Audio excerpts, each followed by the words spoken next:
Your husband can come on too, as long as he's drunk. Okay. By the way, on St. Patty's Day special, we are only taking drunk calls. Yeah. And they have to be insulting and pissed off drunk people. And if not, we will probably hang up on you. They have to be all passionate drunk callers only. On it doesn't matter what you're talking about, but. What do you mean minor? That was minor. You figured it out more. Excuse me, but I wouldn't call that minor. Did great. 103 minutes got figured out. This microphone has no fucking gain on it. Huh? Jeff! Okay, it does. Talk louder. I don't know. We're still checking levels. We love technical difficulties here. I hope you like them too. Because I think they're fucking hilarious. My business partner got in touch and we decided that we needed somewhere where people could go to find out about mysterious and haunted and all that, because Ireland is such a big haunted country. So we started off in Ireland, and we've got several of our bits and pieces together, which are on our website, and you can book and you can contact us and all that. But now we would like anybody from anywhere in the whole world to contact us if they have a haunted attraction and they'd like bookings. You can do the bookings through us, and we can get together and have a talk. All right. Just to say it. Yeah, and let everyone know. I'm not sure if we can put it up on the. Can you do it, or do you want one of us to do it? Put the link up on the website or on our. Yeah, I don't know how Twitter. to put it on a website.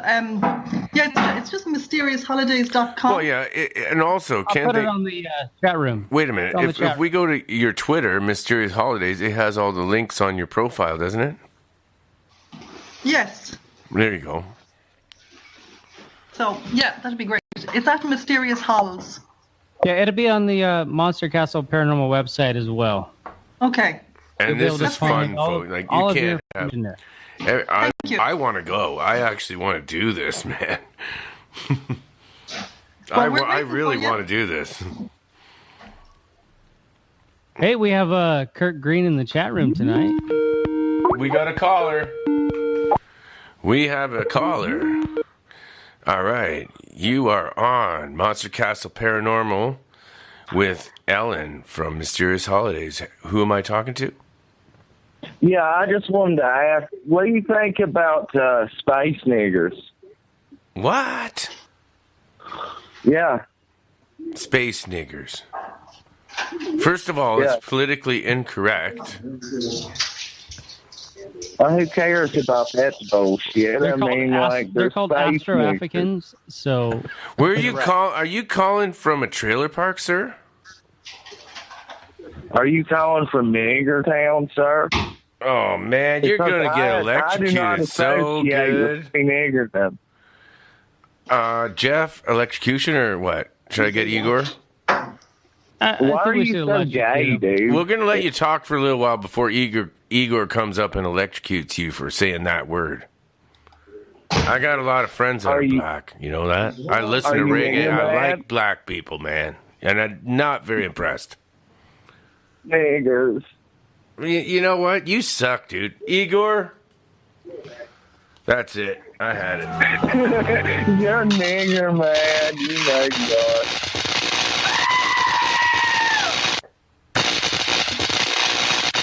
All right. I guess we need another caller. Thank you. Thank you, Igor. Now, that was it for him. Oh, man. What a goof. They were going to have a real person calling. I hope a whole bunch of black people beat the fuck out of him. I'm serious. Mortal Kombat. It'll happen. It's called karma. It'll happen.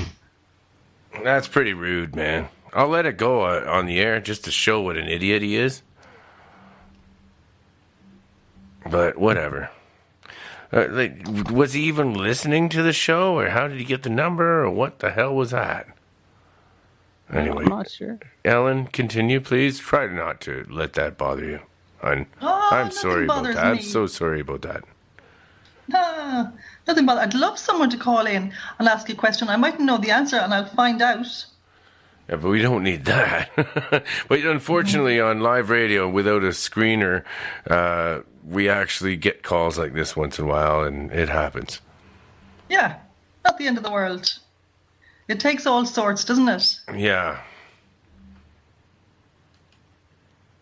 Yeah. Well, I guess, back in the day, when I was a kid, we all had stupid jokes about that, and then you realize later that grow up, and that's not very nice. You can just get over it. We're big enough and bold enough to take it and forget about it. I still like the one about put them in the backyard and teach them how to walk with the chickens. What's that one? Oh, never mind. It's terrible. Okay. Oh, man. What are you doing over there? But I even joke with my black friends about that one. They even find it funny. So, yeah. Thank you. Oh man, we got to move on to a different subject. Let's get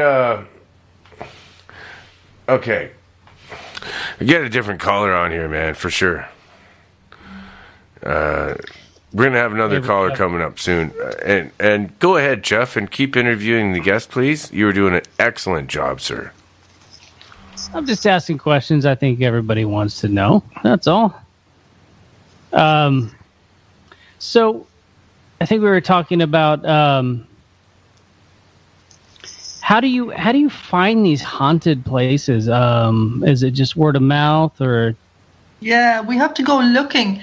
We see in Ireland we have a small population, so we don't have loads of places to visit that are known about because they advertise themselves. So you've got to keep asking and rooting. So we drove around when we found things. We drove around. We met the people. We talked to them.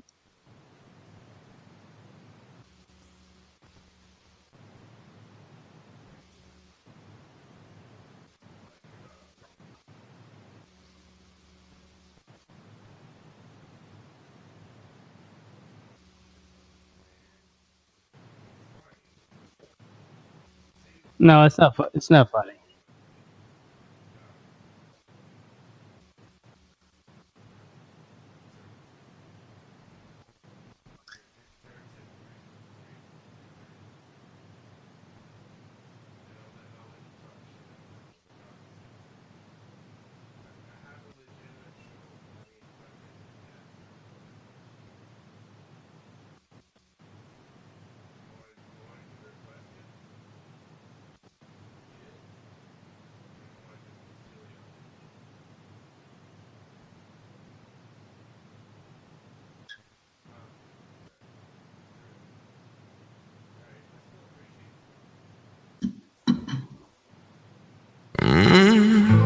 Every night I need me locker. Every night I need her boca. Every night I need me loco. Need him crazy just un poco.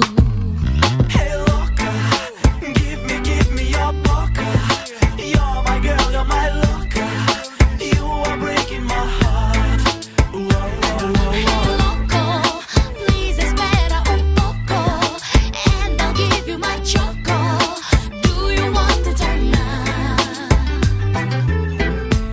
Every time I see me loca, I feel I go crazy un poco.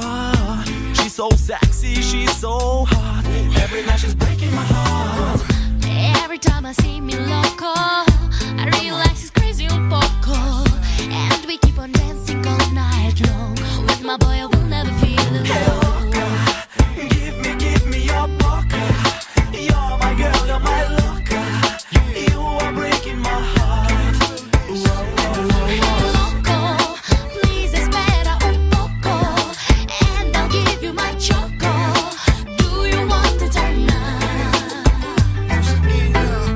If I wanna taste her love tonight, need to kiss Kabaka one more time.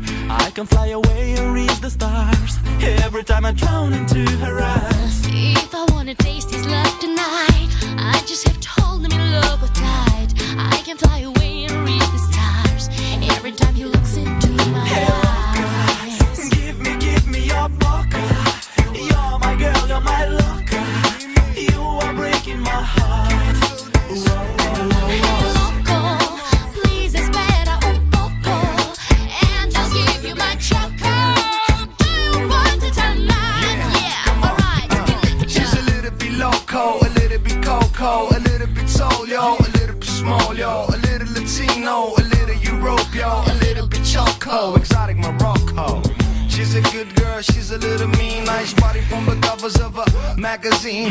Eyes like deep green, lips like Angeline. The most beautiful girl that you ever seen. Oh, give me your baka. Yeah, you're my girl, you're my lover. Can you feel this? You are breaking my heart. Come on, can you hear me? Loco, please espera un poco, and I'll give you my choco. Do you want it tonight? Connect her right on. Come on, yeah, love is love. 2006, yeah, connect her. Arsenium for the next millennium. Word, love is love, baby.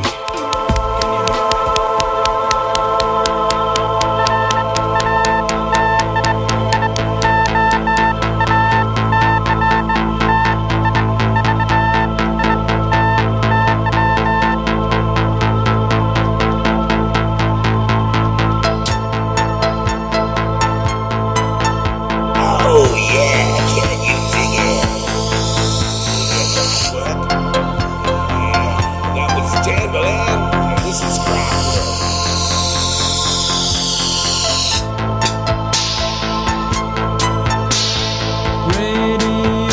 Radioactivity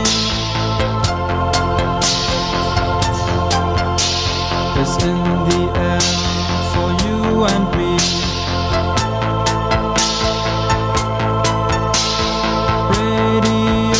Radioactivity discovered by Madame Curie.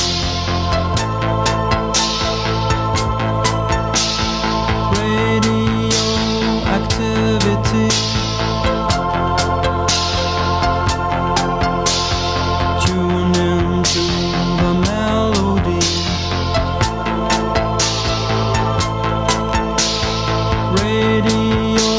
Radioactivity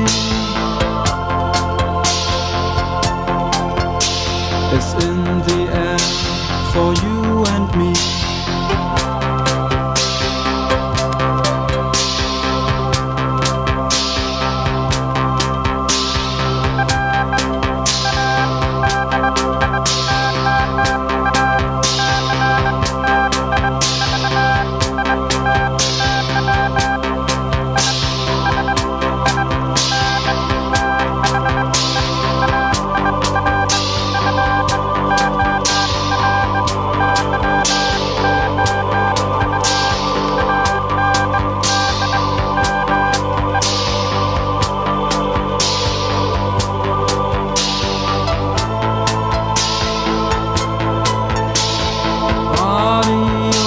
Radioaktivität für dich und mich im All entsteht.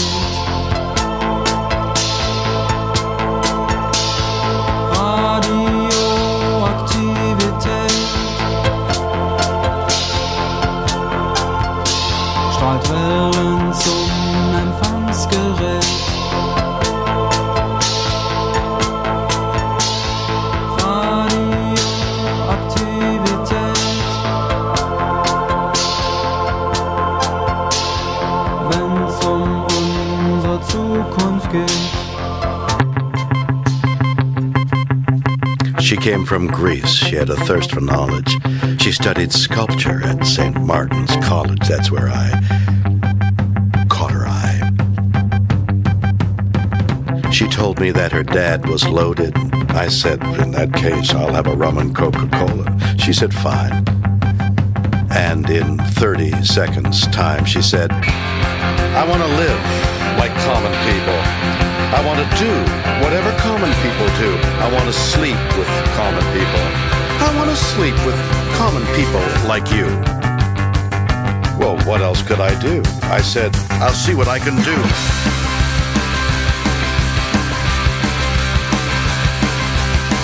I took her to a supermarket. I don't know why, but I had to start it somewhere. So it started there. I said, pretend you've got no money. She just laughed and said, oh, you're so funny.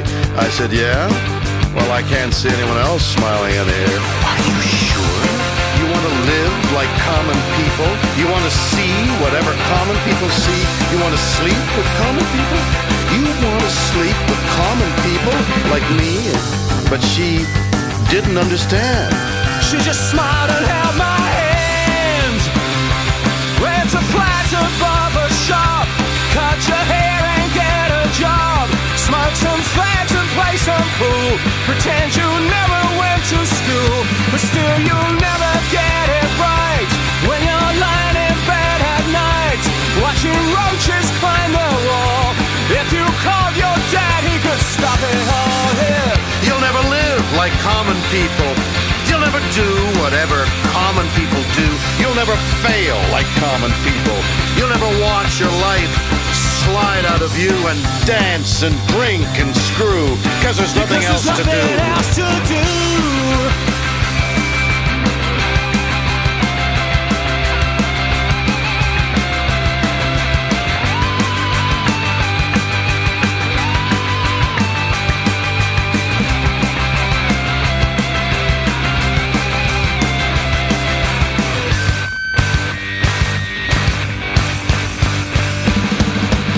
Sing along with the common people. Sing along, and it might just get you through. Laugh along, even though they're laughing at you and the stupid things that you do because you think that poor is cool. Like a dog lying in a corner, they'll bite you and never warn you. Look out. They'll tear your insides out. Because everybody hates a tourist. Everybody hates a tourist, especially one who thinks it's all such a laugh. Yeah, and the chip stains grease will come out in the bath. You will never understand how it feels to live your life with no meaning or control, and with nowhere left to go. You're amazed that they exist, and they burn so bright while you can only wonder why. Rent a flat above a shop. Cut your hair, get a job. Smoke some fags and play some pool. Pretend you never went to school. But still you'll never get it right. Cause when you laid in bed at night, watching roaches climb the wall, if you called your dad, he could stop it all, yeah. You'll never live like common people.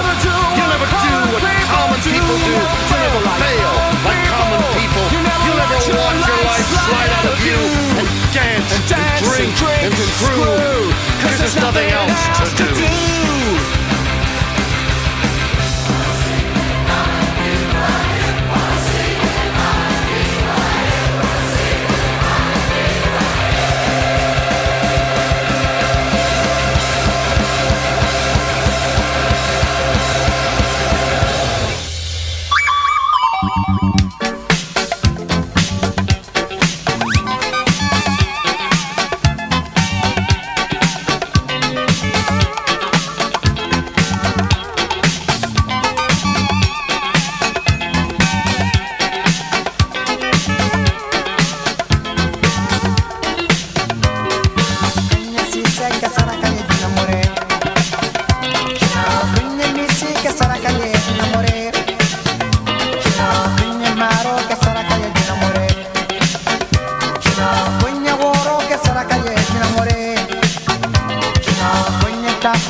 ginaw pangora ginaw ngaina aina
It's driving me nuts.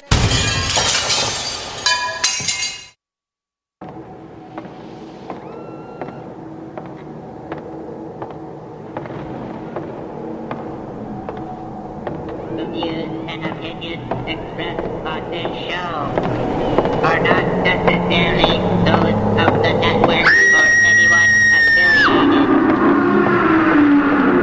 There will be mature and possibly immature content. Viewer discretion is strongly advised. As a matter of fact, I probably wouldn't listen at all. It's very poorly produced. Take me to your leader.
Monster Castle Radio Show.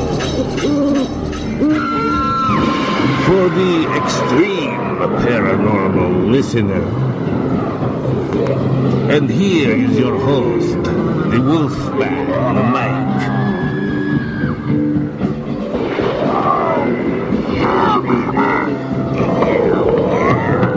This is where the real freaks hang out, alright? Yeah.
Welcome to the Monster Castle Paranormal Radio.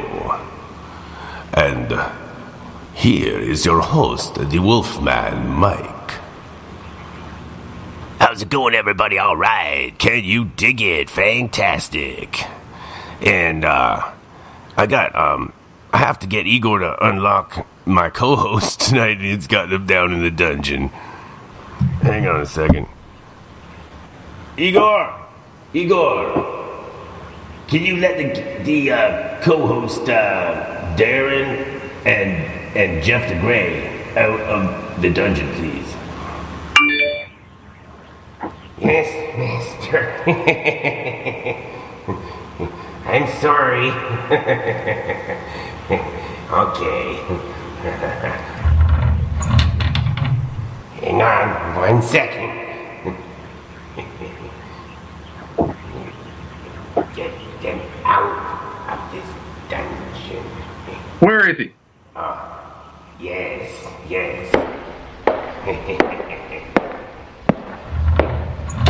Okay. Can't believe you left me in there.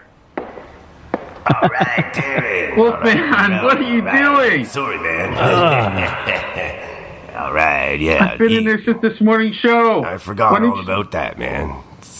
Igor said he was... Yeah. Oh my gosh. Jeff and I are just in there shooting the ball all day long. I almost killed him. We got... I broke out the probe. Second here. Unknown number phoning us right now. Should I take it, guys? Yeah. So help me God. Oh, Lord. Okay. Unknown caller? Unknown caller, you're on the air. Not an unknown caller. Oh, I see. How could you have two unknown callers? All right. Is this Zika? I got cut off. Really? Oh. Let's see. We took the call since it's our guest. There's two. I was disconnected. There's two numbers. It says two numbers in call. That's very strange. One of them's not me because now I'm here. Is there another caller? Sorry.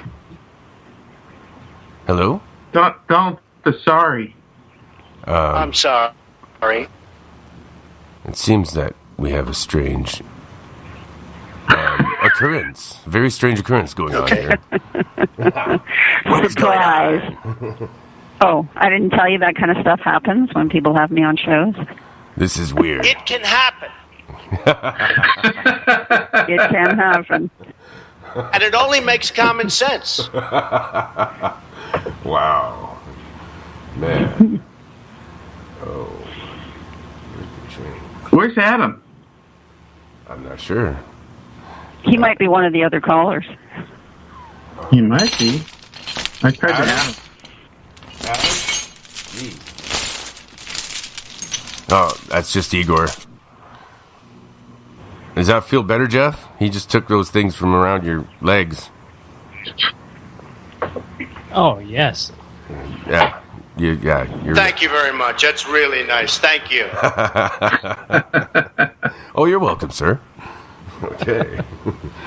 So, oh yeah, I gotta ask. Did anybody have any news today? Well, it appears that the Antarctic, hang on a sec. the ice is actually shrinking. Hang on a sec, Jeff. No. Here we go. And here's the news with Jeff the Gray. All right. According to the National Oceanic and Atmospheric Administration reports, the Antarctic sea ice extent averaged just 4 million square kilometers, which is 1 million square kilometers below the 1981 through 2010 average. So basically, that's smaller than it's ever been. And that's it. It's shrinking, man. Wow. What's happening? It's smaller than it's ever been since the ancients were able to map that thing perfectly. On all those ancient maps that have the landmass just perfect. For that one, anyways. Wrong. Can you guys hear me? Wrong. Yep, we can hear you. Ay. You got no chains on today. We took them off. Sit down. Jeff, you got some funny noises there, Jeff. I love them. I feel sorry for anyone that's in the room where he goes wrong. Absolutely. That's really annoying. Fantastic. We got Ophidian in the chat room. Says he's been waiting all day for this. Thumbs up. Wow. He's the one. Hey. Oh, and we got the Blaviator. All day. All day. Oh, yeah. I don't know if All you guys day. realized, I did a show at noon today, too, with Spooks. Yeah, it was like the... Well, that's when you put me in the stupid dungeon. Oh, yeah. I I had forgot 3 all hours about of that. sleep. I get a call. I was on that show. Do you remember, Wolfman? Yes, sir. I had 3 hours of sleep. I get a call. Ding, ding, ding, ding. Oh, we're going live in 5 minutes. I'm like, okay. It was pretty good, though. Spooks he's a good guy. Oh, yeah, it was groovy, man. Bigger, better, and stronger. We love Spooks. Yeah, that was good. It was groovy, man. Groovy. I've been reeling ever since, though. I'm getting goofy. Yeah. Oh, awesome. That's the lack of sleep. I told you, just don't sleep. Stay up, keep staying up, and just keep on staying up, and eventually you'll start hallucinating and seeing things. Well, I haven't seen anything yet, but I'm waiting. I hope it happens. Oh, yeah. You don't will. always have to have no sleep for that, though. Works for me. Maybe we should introduce the person that's talking. All right. This is the other voice in the ether. This is Sika from Port Colborne Paranormal. That's it, Port Colborne. That would be it. And Ontario, like me. Yes. So, woohoo! Yeah. Woohoo! Interesting. And also, but we don't say Naboot. Oh no, not quite. I just Who say, says silly stuff like that anyway? Them Canadians, I don't know. Like back bacon and beers. Take off, We got, who's getting the beers? Because I brought the back bacon, Are we starting to date ourselves here? Okay. Anyways, you are a medium and a historian, yes. and TV personality, as well as what else? All around crazy person? No. Yes, and crazy fun. Yeah, anything paranormal and strange, and an investigator. Pretty much. You're also an investigator. I do. That's right. What yes, are you a that historian is for? what I do. I am a paranormal, I guess, investigator, if that's what you'd like to call it. And I am a medium, and I'm. That means you're like slightly bigger than a small. Slightly bigger than a small, like a small, medium at large, but I can't take that because I have a friend who uses that, and she's a medium, and she's actually small. Congratulations! Sheik, are you famous? What's that? Are you famous? There was an echo.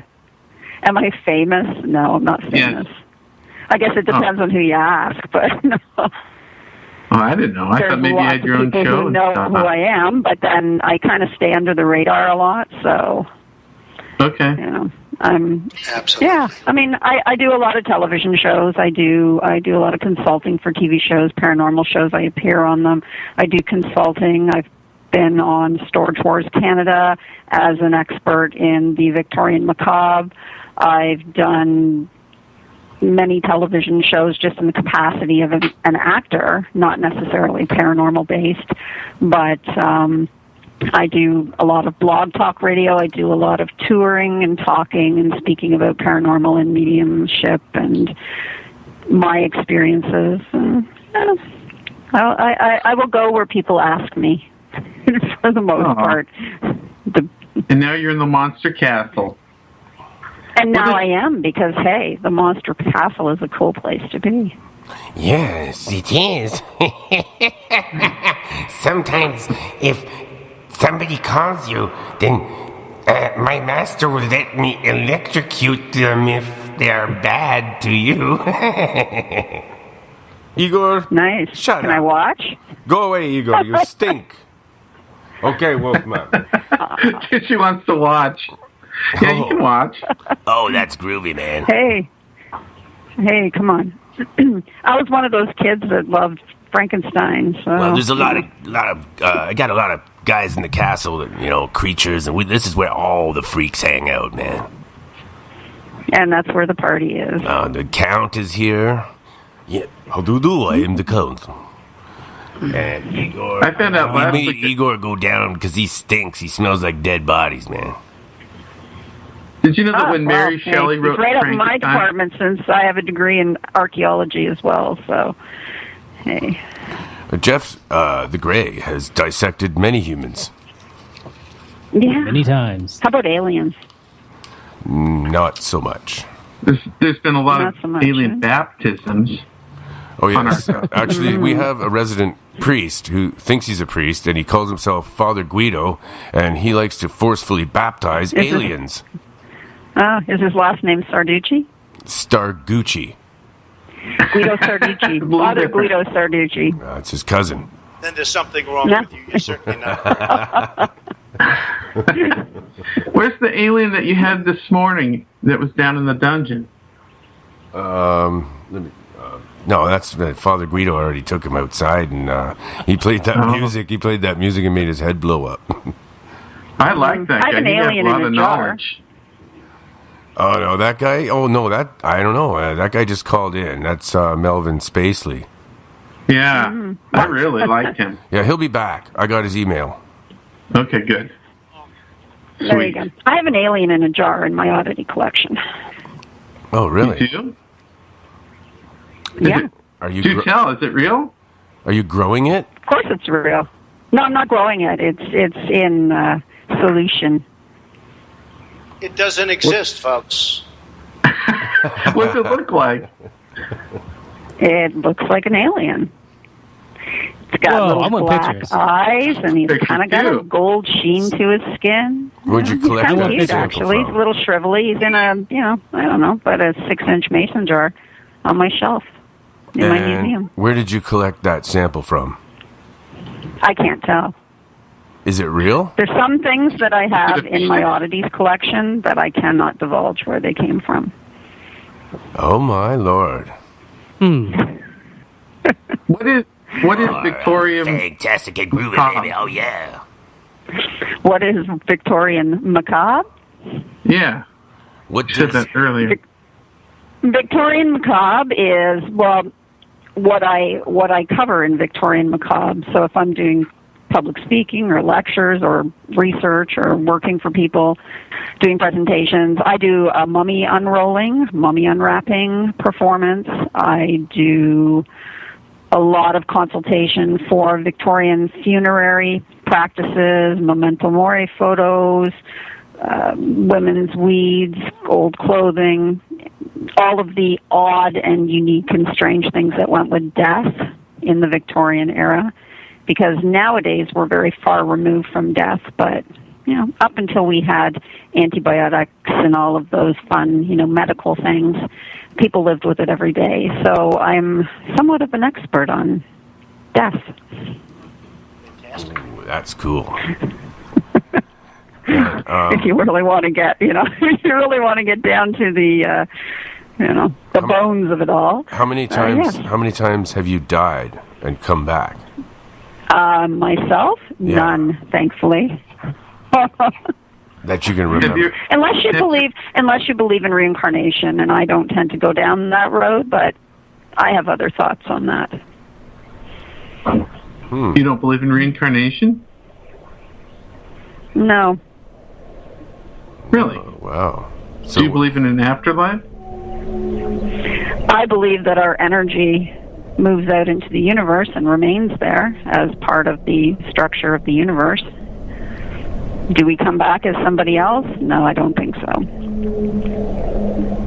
Do we remain ourselves or just become stardust? Well, here's something interesting. You guys are in the paranormal. You do investigations. Have you ever actually physically seen a manifestation of a ghost? I've seen them in full daylight, in broad daylight, it looked real as you and me. A whole bunch of them. So that there then answers your question. Oh, yeah. Right? Because if we reincarnated, we would not be able to do that. We would not be able to come back. We would not be able to, and when I say come back, I'm talking as ourselves, because when I go into a location to do a mediumship session, I don't go in with the intention of, hey, what am I going to run into today? I go in very open-minded, and I walk in, and I feel the building first, because it's all about the building and initially, and then if there's somebody there who wants to speak to me, then they'll make themselves known. But I feel like, as I was saying off-air earlier, we all vibrate at different levels. And I feel that, like, my belief in the way that the energy or spirit or ghost, if you so want to go that route, comes back to make itself known is if indeed you are sort of vibrating on its frequency. It's like people, when you meet somebody, you either kind of hit it off with them right away because your energy is very similar, or you don't. And it's very much the same way even in the afterlife, quote unquote. that if we don't connect with them on that energy level, we will never know they're there. So as far as reincarnation, I know there's, certain beliefs that, go for that and believe that we will reincarnate over and over and over to attain, the highest version of ourselves, or whoever we may be in multiple lives. But from my experience from dealing with the dead, I haven't come across somebody who I've come across before, if that makes any sense. They're dead, right? I mean, it's before they come back. That's what I think anyways. I don't know. What do you mean by come back? Reincarnation. Go ahead, Jeff. Reincarnation. I think I've been here before. I did too. Okay, so, and that's funny because a lot of people feel that, but being, like I say, of the science mind, and Jeff, you should be able to appreciate this, they're now finding that we're carrying vivid memories of our ancestors in our DNA clusters. Yeah, they have like young kids that that's right. Like three or 4 years old, and they have memories of things that they never experienced in that life. Exactly. And I went through that myself, and I've gone through that numerous times in my life, and I had a very vivid dream, I will say, reoccurring dream as a child. And it would happen... Yeah, can you tell us a little bit more about that? I can't say how many times because I don't remember, but as a, maybe 9, 10, 11-year-old child, and it went on for 10, 15 years until I figured out what it was. And it was an interesting story because I was essentially a full-grown adult in this vision dream that I had. And it was when I was sleeping, so I'm going to say it is a dream, but it was the same thing over and over.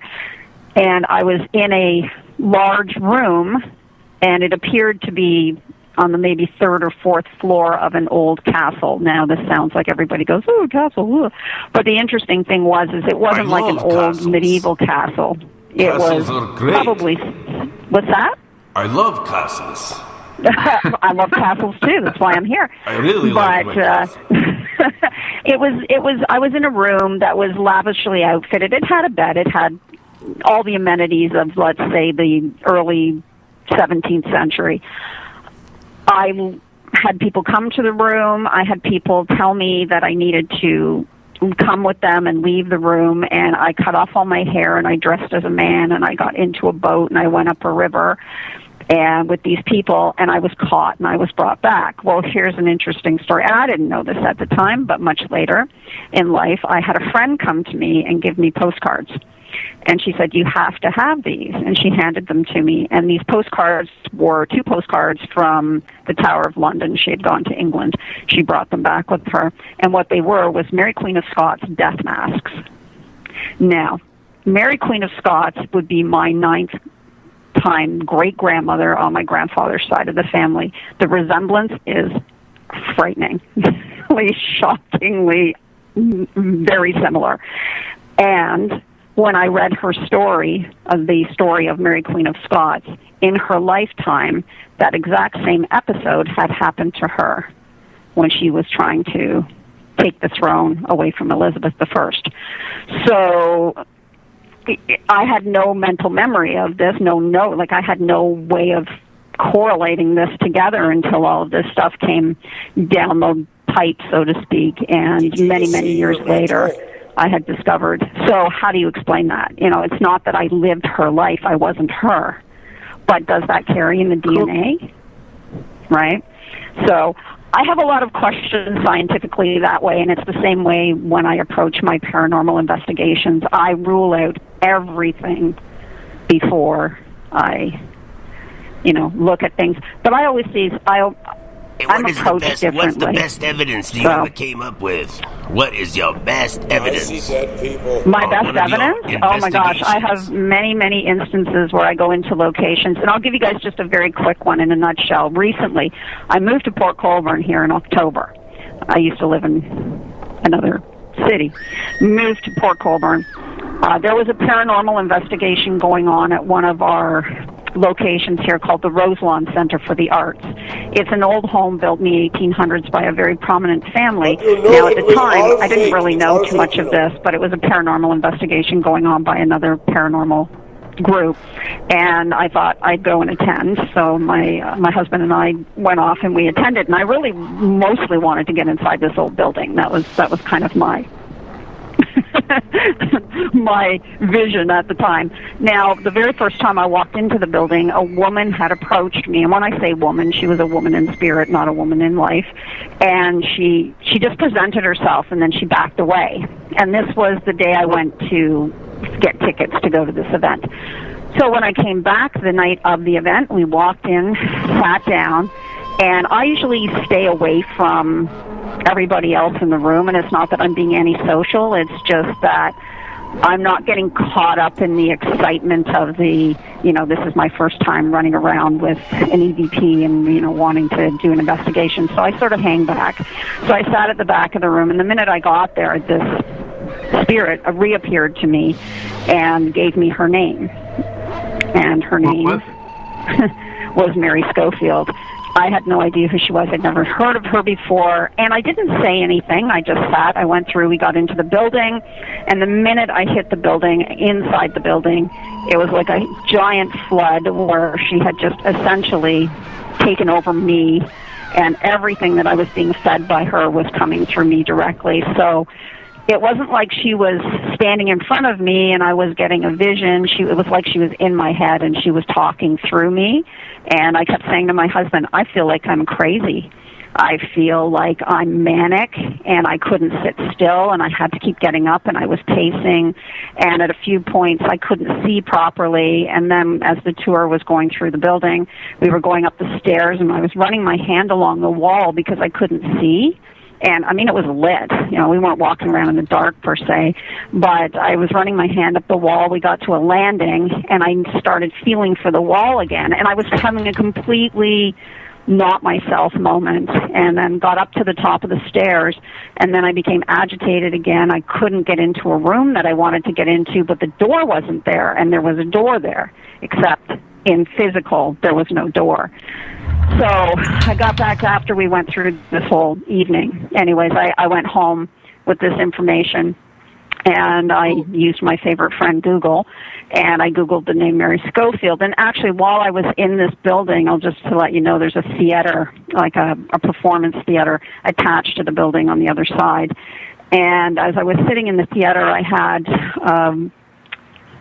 another, I had a little app running on my phone for to pick up names and different words and things.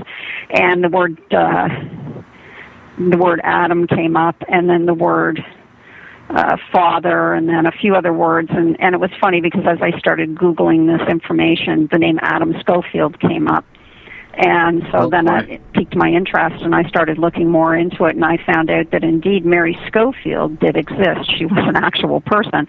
And the odd thing was is she didn't live in this home where we were. She lived in another home, but she was the sister-in-law of the woman in the home, who was the wife of the people that owned the home. So she'd spent a great deal of time there, and as I Googled her a little more and started digging, I found out that she had been committed to the Hamilton Psychiatric Asylum in 1901.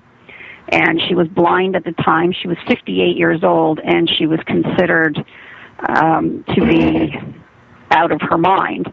And I very much felt that way when I had the experience. And I've had that happen many times to me, where I will go into a building, get a name, it'll be very vivid, I'll get a lot of information, I'll go home, I'll Google it, and these people will have actually existed, and I'll be able to tell a whole story of their lives just from what they've given me. So I don't know how to explain that. That's something that to this day, after doing this many, many times, I used to question it and think I was crazy. Now I just know that it's information being given to me from out there somewhere. It almost sounds like she took over your body. Can you dig it? We are taking a break, guys.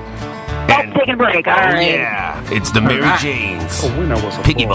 All right, dig it. My Rock family with the bought a wolf pig. man. Dig it. All right. He wasn't very smart. He wasn't very big, but we loved that pig. He raised that pig, he took care of that pig, he danced around with that pig, he drank beer with that pig, he went to school with that pig. I had a bath with that pig, sometimes we slept with that pig. Well, he was a piggy, just like no other, more than a pet. That pig was like my brother, piggy boy. Oh, piggy boy. Yeah, piggy boy. A piggity boy.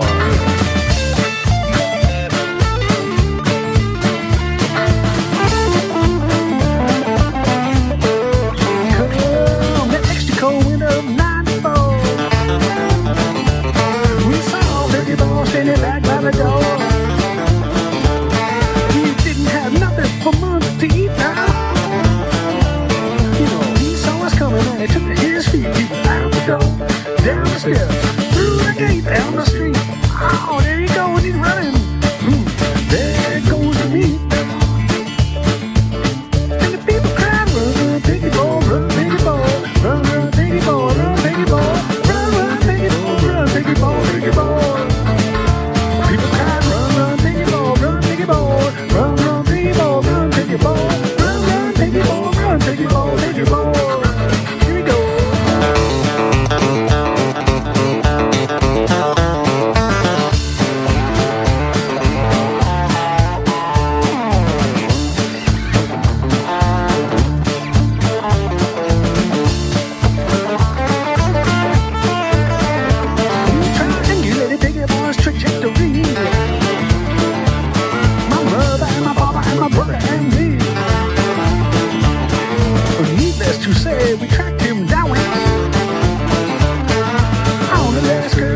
Got the talent. You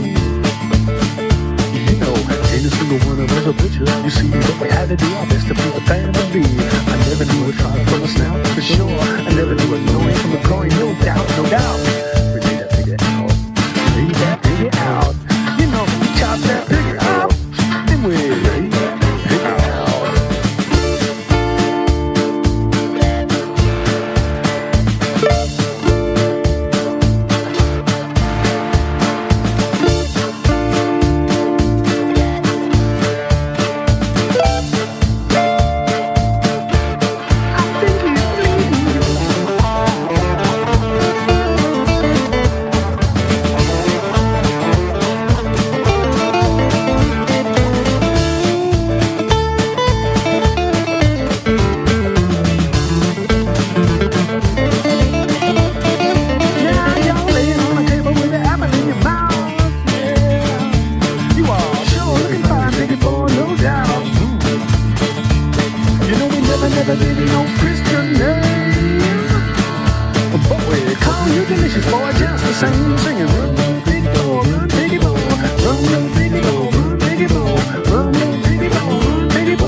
I'll tell you that one. Oh wow! Over that break, folks, we were talking about Sika and I were from.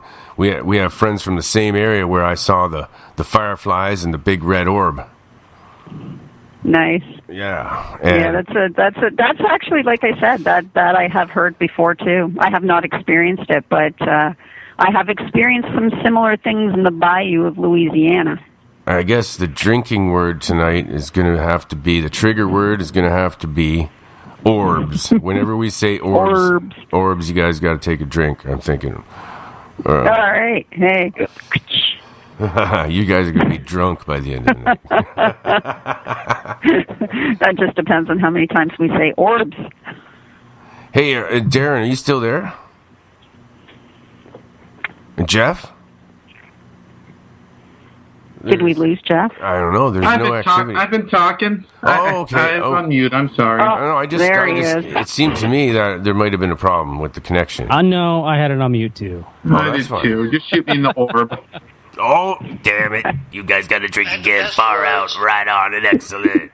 This is Wolfman Mike on Monster Castle Paranormal Radio, KTLK, The Fringe.fm. Dig it. All right.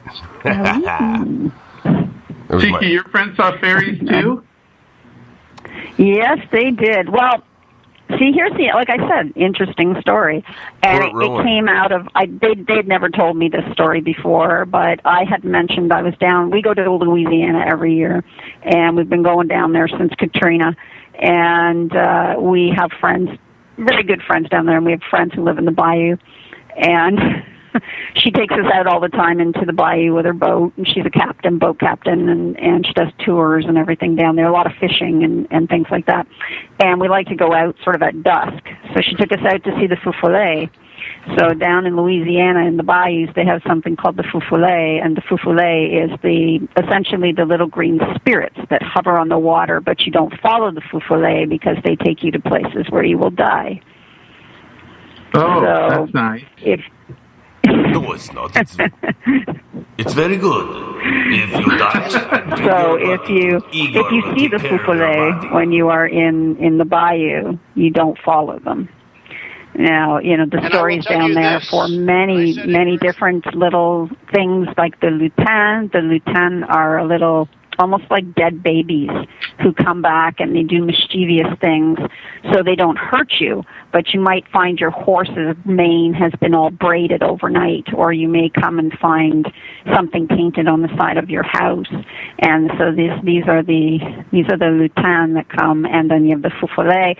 So when I was telling these stories to a friend of mine who lives down in Simcoe, the other end of Lake Erie there, sort of towards Port Rowan, they were saying that they had been out fishing, and oddly enough, it was about 9:30 at night, and they were fishing, and they brought the boat up to the shore, and as they were loading the boat back on the trailer and getting in their truck, they swore up and down that they saw little green, I call them feu follet, but little fairies, and they were in the bushes at the side of the water where they were. And they were really freaked out by this, but I have never seen them. But and then you mentioned, now was that in the same area? Did you just call that fairy? No. This we're Wolfman at his farm, his tobacco farm. Nice. Where was that, Wolfman? This is Ghost Elvis. Oh, sorry, I was doing something did there. Did you just call me a fairy ghost? Yeah. Where did you see the as I call them, feu follet? It was down by Port Burwell. But same area. Same area. Right, the same area. Just next door. But the orb I encountered, they were white, and they were little tiny, and there were a whole bunch of them. And I thought they were fireflies. They were not fireflies, and that's why I followed them. How many orbs did you see? That's what they said too. And then one of them came up to me, and it turned into a red. It was about basketball size, right in front of me, and hovered right. Wow, in front of me. That's huge. Yeah. That's a significant orb. Actually supports my story, hearing another story that I did not know about. I had no idea. Similar, but it's green. But did one of them approach them at all? Did one of the things approach you? Well, they said they were like, they couldn't, they swore they were like little, to them, they said they were like little greenish balls, like little, they call them fairies, right? But they said, and they kind of swarmed at them for a second and then just disappeared. And they said they just jumped in the truck. They were like totally freaked out, and they were like, I don't know what it was. It was like little fairies, like we were being attacked. And you could also they just got in the truck and they took off. Orbs. What did you say about dead babies? Dead babies were braiding the horse's mane? Oh, okay. Lutin. They're called lutin. They are, down in Louisiana, they have some fantastic paranormal stories. These things are just incredibly amazing. When you're down in the bayou, if you've never been in the bayou, I can't explain it to you. Have you guys ever watched Swamp People? Oh, yeah. gator hunters. I like okay. going to the swamp, yeah. And these guys that are on the show, they're all friends with our friend who's the captain. She knows them all. Actually, some of them she got on that show, so she does some production stuff down there. But when you go into the bayous, you can get lost. You ever seen a skunk ape out there? Yeah, well, they have the skunk ape, but they have the rougarou. Oh, the rougarou, it's even worse. The good old rougarou, right? So the shapeshifting werewolf creature that lives down in the bayou. But they have the lutan, and I'm very fascinated with the lutan because the idea of little dead babies that have passed on that come back and they get into little mischievous things and they literally will show up, and you'll get up in the morning and if you've got a horse, like one woman actually, she reported a story to the police down there in Cocodrie, and is a spot down in Louisiana, lower Louisiana. And she told the story of when she got up in the morning that she knew that the lutan were there because her horse's mane had all been braided like crazy, like it was messy and all braided, and so they truly believe that these little spirit babies fly around and get into all kinds of mischief, and we when we go down to the bayou and we stay in very much what you see, the house up on stilts with the water right across from you. And whenever we go every year, our friend, she had her son now, he's in his 20s, but when he was a young lad, we would freak him out by putting 13 pennies at the bottom of the stairs. So you can imagine the house is like 9 feet off the ground, so you've got a good flight of stairs going up on the outside. We'd put 13 pennies on the ground at the bottom of the stairs, and the first time he saw them, he's like, "What's 13? That for?" Okay, wait a minute. Why 13? Why? Yeah. Well, here's the thing. I'm going to tell you the story. 13 pennies because the rougarou can't count past 10. So it confuses them. So they keep going over and over trying to count the pennies, which means that they'll never come up the steps to your home. Oh, right? Man. I would get rid of those things in a different way, man. I don't know any wait around the corner. I don't know any babies that sneak up behind them and you know what I mean? Well, you have to experience the environment and the culture there. It's unlike any other. It's a fantastic place to be. We love it. It's our second home down there. But it's just the paranormal is so ensconced in their lives down there, and the belief and all of these things that happen, that it's very fascinating to get the stories from older people that tell you the stories of things that they've seen and things they've experienced. And when you hear these howls in the bayou at night, you have to wonder if the rougarou is really out there or not. It's an environment that it's just so very different from here or Arizona or Oregon or anywhere. It's a very unique place to be, and it's very, very creepy. I'm interested if you have any pictures, or have you tried to take any pictures of these things? You know what? I've never have. I'm like horrible for technology in that respect. I have a phone. I very rarely use the darn thing. My husband's a photographer. Now, he's taken some shots, and we've gotten some really interesting shots that because his camera shoots incredibly high speed, 16 frames a second, we've gotten some things that you can't see with your own eyes. And then you look back at them on the camera and you're like, where the heck did that come from? And if you shoot through those 16 frames in a second, there might be 3 frames with something in it that you just literally cannot explain. You blow it up, you look at it, you pixelize it, you reverse it, you negative the image. And I don't know how familiar you guys are with doing that kind of thing to find out or debunk whether something is just a piece of dust on a lens or do that. What's that? Oh, what did we see?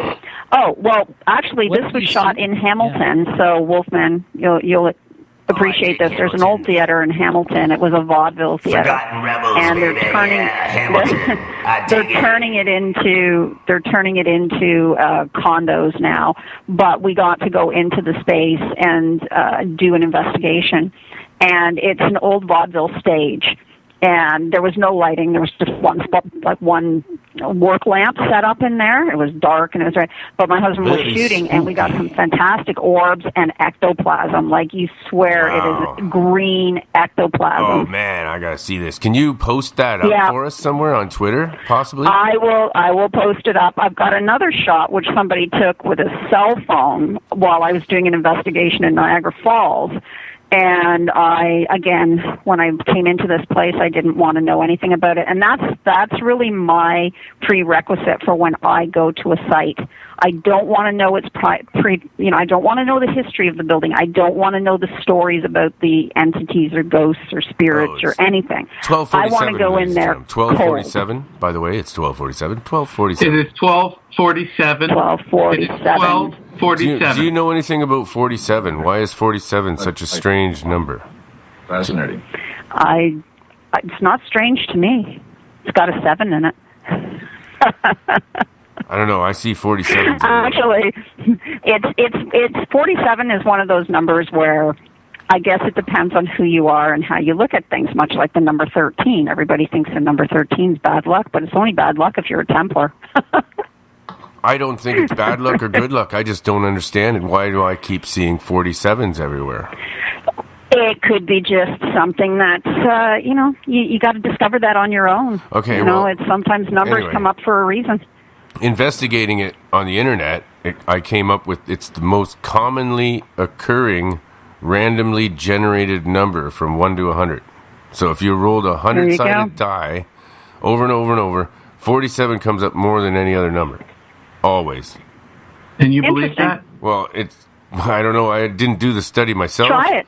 But it's a good idea. Get a dice and roll the dice 100 times and see what comes up. I'd have to get out my Dungeons dice. I have dice that'll do There you go. My Dungeons and Dragons dice. Yeah. The one with the dice with 50 sides on it? Oh, I got 2 10-sided. So if you roll 2 10-sided dice. I have a 20-sided. Or a die. What do you think of that, Wolfman? If you roll 2 10-sided die, it does generate a number from 1 to 100.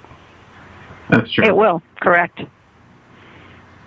Yeah. So you'd have to experiment for that yourself by rolling that dice 100 times. Over and over and over, and sit there and you do it. I'll get you go to do that, not me. Well, just take a drink every time you do it. Oh my God! Only if You'll there's see orbs in there. Counting orbs. I'm counting. I'm just gonna keep on counting all night long. Why did the Templars say number 13? Well, the number 13 was the day that they were executed for their crimes against Christianity, although there were no crimes. That was just the French king at the time wanted the Templars' money, so he did away with them on October the 13th.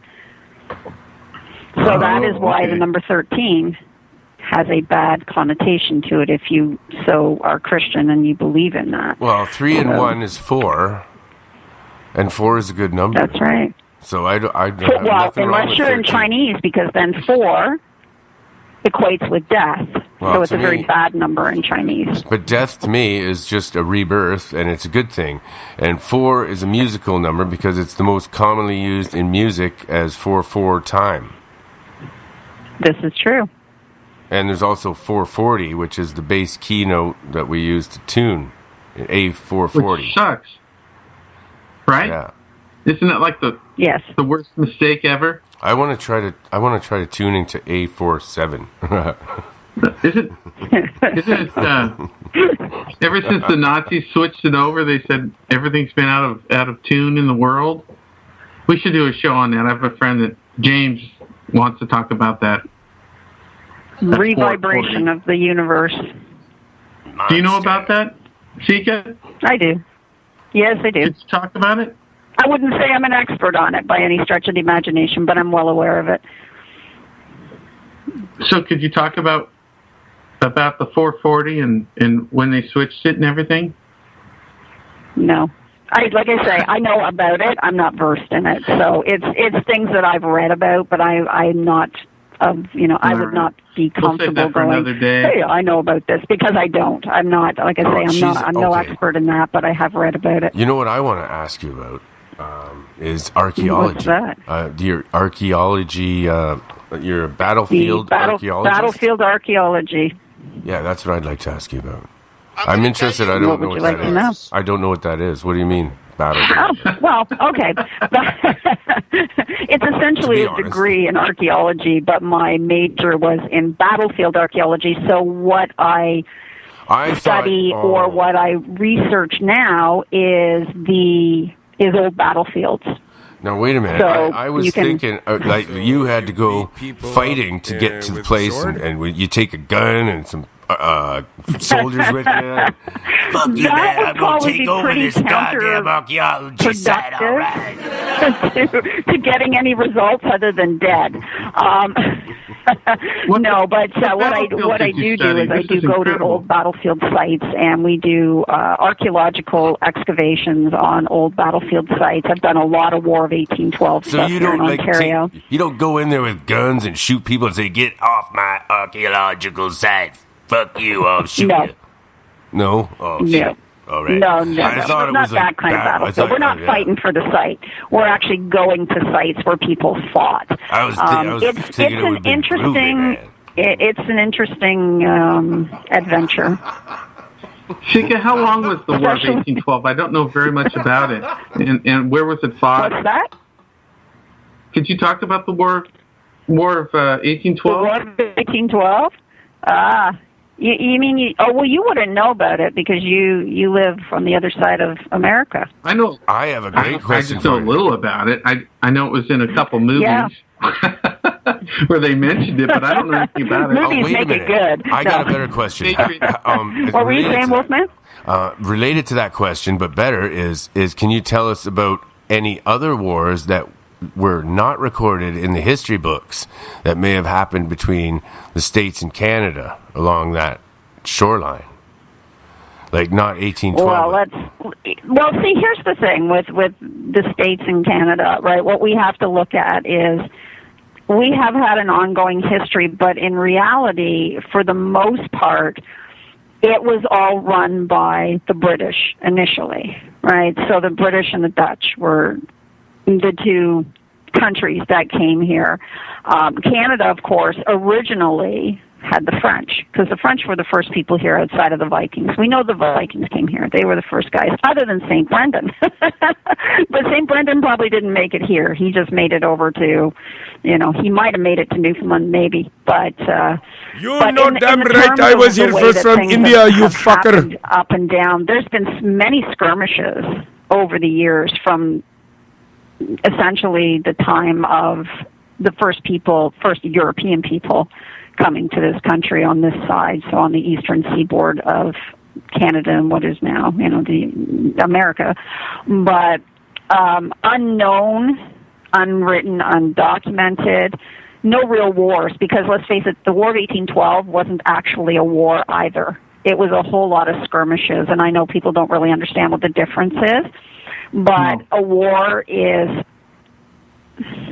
a longer period of time. You're locked into certain positions. You are fighting with X number of people over something in particular. So, we're all well aware of World War I, World War II, what the purposes were for those, and all the other thousands of wars we've had. As far as wars here, we've had really very little outside of, we have had the Fenian, which was in the 1800s. We've had the War of 1812. There was the French-Indian War. We've had, obviously, the Americans had the Revolution. We've had the Civil War, all of those things. But we really haven't had any unknown wars.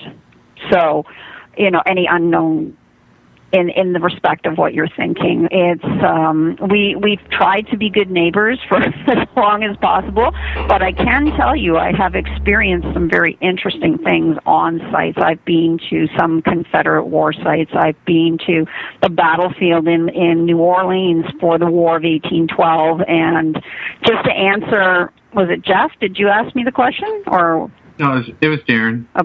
It was Darren. Okay. Just in regards to... All right, I had just about enough of this, damn right, I would like to shove my dick in her mouth to make her shut up, fuck you. Did I say that? The Americans wanted them out. The Americans wanted them out, and they didn't want to leave. Okay. And so it was a push back and forth between a very small piece of land that, it essentially became a big deal. And it became a big deal to the point where, obviously, there was a great deal of lives lost, especially First Nations people, Tecumseh, his men. You had a lot of small skirmishes, but no real war to speak of. So even though it's called the War of 1812, it was a lot of skirmishes over a great distance of, between essentially what is today Kentucky all the way up to Quebec City. How long did this go on? It was a what was 1 that? year, 1812. No, 1 year. That's 1812. Hey, that's why it's called the War of 1812. It actually, War of 1812, it took place, there was a lot of skirmishes between 1812 and 1814. The Treaty of Ghent was signed on December the 6th in 1814, and this is where the Battle of New Orleans comes in, because the Battle of New Orleans, of course, Andrew Jackson, and if you're at all versed in pirate history, which I am immensely as well, because there was a lot of battles going on with that, Jean Lafitte and Andrew Jackson defeated the British in, well, I won't say Jean Lafitte per se, but his men defeated the British in New Orleans. And that was the last battle of the War of 1812, kicking the British out of New Orleans. And that took place January of 1815, because they didn't get the memo that said, hey guys, we signed the treaty, there's no war anymore. Because nobody had cell phones in those days, so things didn't travel quite as fast with social media. It usually took a few months. So they actually didn't get any notification until after the fact. So, but were you able to? Have you done anything in New Orleans? Oh, yeah, well, I was going to segue into that. I actually was in the Chalmette battlefield, and this was probably 5 or 6 years ago now, and we had gone into Chalmette battlefield. And when we say Chalmette battlefield, it's really nothing. It's an old plantation property that was where predominantly the Battle of New Orleans took place. It's actually 8 miles outside of New Orleans proper, so it's in a place called St. Bernard Parish, and it's just down the river around the curve. So it was an ideal spot for them to set up, but the battlefield was about 100 acres of plantation land. So there was sugar cane growing on it, and there was things. The crops had been cut for the season because it was the winter time. So they were set up in this person's, and it was 3 plantations in a row. So now it's just one, and it's a national park. So it's called Chalmette Battlefield. But in the day, it was 3 plantations. So the British had come and set up their troops. They came in from Lake Bourne. They come up through the Gulf of Mexico, and they'd set up their troops in this one it's a very small area. And so they were walled in by the Mississippi River on 2 sides, and then a gigantic swamp for 33 miles on the other side. The Americans came in and set up essentially a blockade wall across the other side of the plantation. Andrew Jackson took the house over, the old plantation house, as his headquarters. So if you can imagine, this is a really tight area. So if you look at 100 acres of farm field and you divide that and say the Americans got 1/3 of it and the British got the other 2/3, right? So the Americans are set up. They put up a mud wall. They put up straw, bales of cotton, everything they can to create a division between themselves and the British troops. And Jean Lafitte's men roll in with the ship, the Carolina, and a number of things, and they roll out the cannons, and they're firing constantly on the British. Well, as we get through this battle, if you can envision this, so it's a nightmare, and the Americans launch a night attack on the British while they're asleep in their tents, and they're all, snuggled down for the night. Suddenly the Carolina starts launching, 30-pound cannonballs at them off of their ship, and it's a disarray. So segue to me walking into the battlefield. We gotta. It's now a tourist destination. Oh, you need a break? Top of the hour, baby. All right, this is the Wolfman, and we're coming back. Hang on to that thought. We will. We're gonna do a really groovy song, man. All right. If it works, let's see. Oh, you better play something good. Oh, I got something. Yeah. Rockin' with the Wolfman. Timberland. Rumadai. Says Buram. Kutot Beluna. The rhythm of the night is Ruma, Ruma, you. And we're gonna party till the morning light. It's alright, 'cause we never say goodbye. Everybody dance, dance, dance in the disco. Ruma, die, die. Ruma, Ruma, Ruma, die. I wanna take you from Paris to San Francisco. I feel so high. Ruma, Ruma, die. Everybody dance, dance, dance in the disco. Ruma, die, die. Ruma, Ruma, Ruma, die. I wanna take you from Paris to San Francisco. You and I. Ruma, Ruma, die. Ruma, die, die. Ruma, Ruma, Ruma, die. You and I. Ruma, Ruma, die. Everybody dance, dance, dance in the disco. Ruma, die. Ruma, Ruma, Ruma, die. I wanna take you from Paris to San Francisco. You and I. Ruma, Ruma, die. Bonjour, l'amour. I'll take you on a long séjour. Hola, hola, ¿qué tal, Maria? You turn me on like sweet sangria. You and we're gonna party till the morning light. It's alright, 'cause we never say goodbye. Everybody dance, dance, dance in the disco. Ruma, die, die. Ruma, Ruma, Ruma, die. I wanna take you from Paris to San Francisco. I feel so high. Ruma, Ruma, die. Everybody dance, dance, dance in the disco. Ruma, die, die. Ruma, Ruma, Ruma, die. I wanna take you from Paris to San Francisco. You and I. Ruma, Ruma, die. Can you dig it? KTLK the Bridge. FM, baby. Ruben. Fantastic. Yeah. Dance, dance, dance in the disco. Ruma, die, die. Ruma, Ruma, Ruma, die. I wanna take you from Paris to San Francisco. You and I. Ruma, Ruma, die.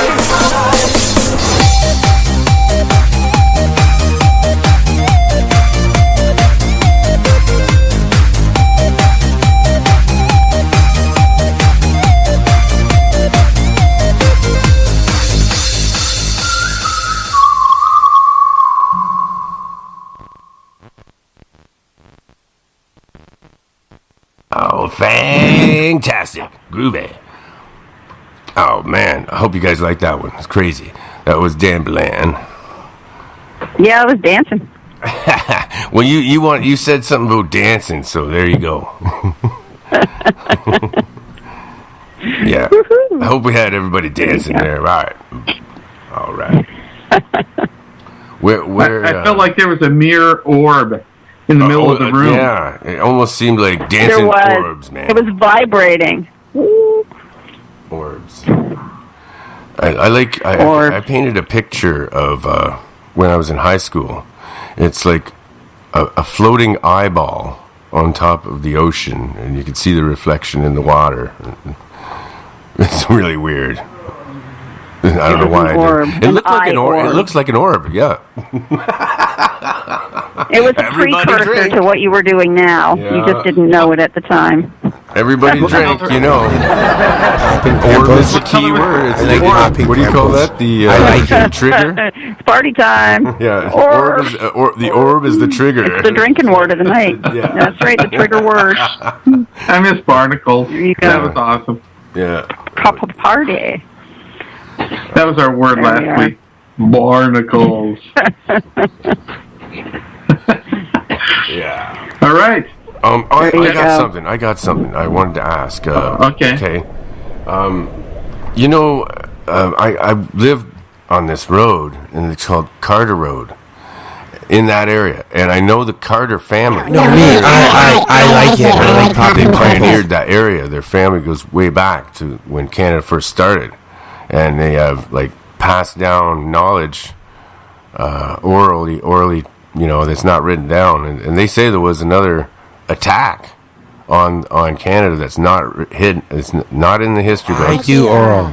And when the States came over, it was somewhere around Port Burwell area. And okay, you know what? And it ended up in Bacchus Mill. Okay, it ended up in the town of Richmond, and on the top of that hill, the farmers built a cannon and put shrapnel in from their farm implements, and made it into a big big shotgun, and that's what ended it. They got these. There's a story of Bacchus Mill. That's the story I was told, and that's yeah. It's not proven. It's been talked about, but there's really almost zero evidence of that really taking place. And it's funny you should say the Carter family, because the home that I went into with the Mary Schofield story, they are also Carters. Wow, that's synchronicity there. So they actually settled here in Port Colborne as well, two brothers, and built up quite a large farm community here amongst themselves. They were quite wealthy, so they were probably and most likely part of the same family, being that it is the same area along the Lake Erie. So I would suspect that they would be of the same family of Carters that have made their way along the south shore of technically the north shore of Lake Erie, but for us it's the south shore. Anyways, he's a good bass player. Dude is an awesome shall bass I just player. segue momentarily back into my Louisiana story so we finish that off, and people who are listening won't go, what the heck happened? I didn't get the rest of the story. All right. So as I was saying, segue into the whole War of 1812 thing, going into Louisiana. Myself, my husband, and a friend of ours were walking through the... down in Louisiana, they have a national cemetery for every war that they've been involved in, and this cemetery lays up along the side of the Mississippi River and the Chalmette battlefield. So we were walking through the cemetery, and I picked up a few things in the cemetery, but as we made our way through, the cemetery opens. There's an opening in the wall that goes out into the Chalmette battlefield. So my husband and our friend Irish sat down on this bench under a tree, and I walked out. There's a platform out with descriptive, what do you want to call them, like tourist information plaques on this thing to talk about the battlefield. Now, I wasn't really thinking of anything in terms of the battlefield. I was just sort of like, oh, hey, yeah, okay, I'm here. I've been there before.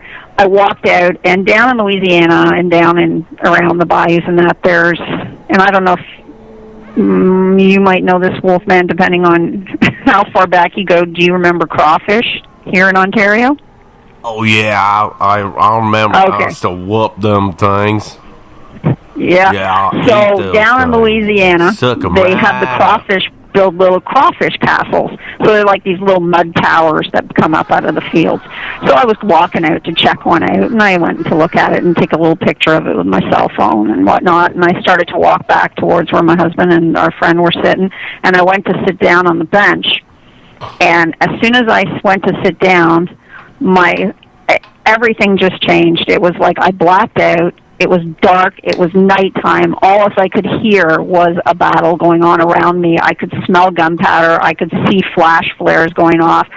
And I could see these two boys, and they were maybe 14 and 17, and it's still to this day, anytime I tell this story, it makes me very emotionally upset, because I had two boys, they're around the same age, and so I could just think of them when this was going on.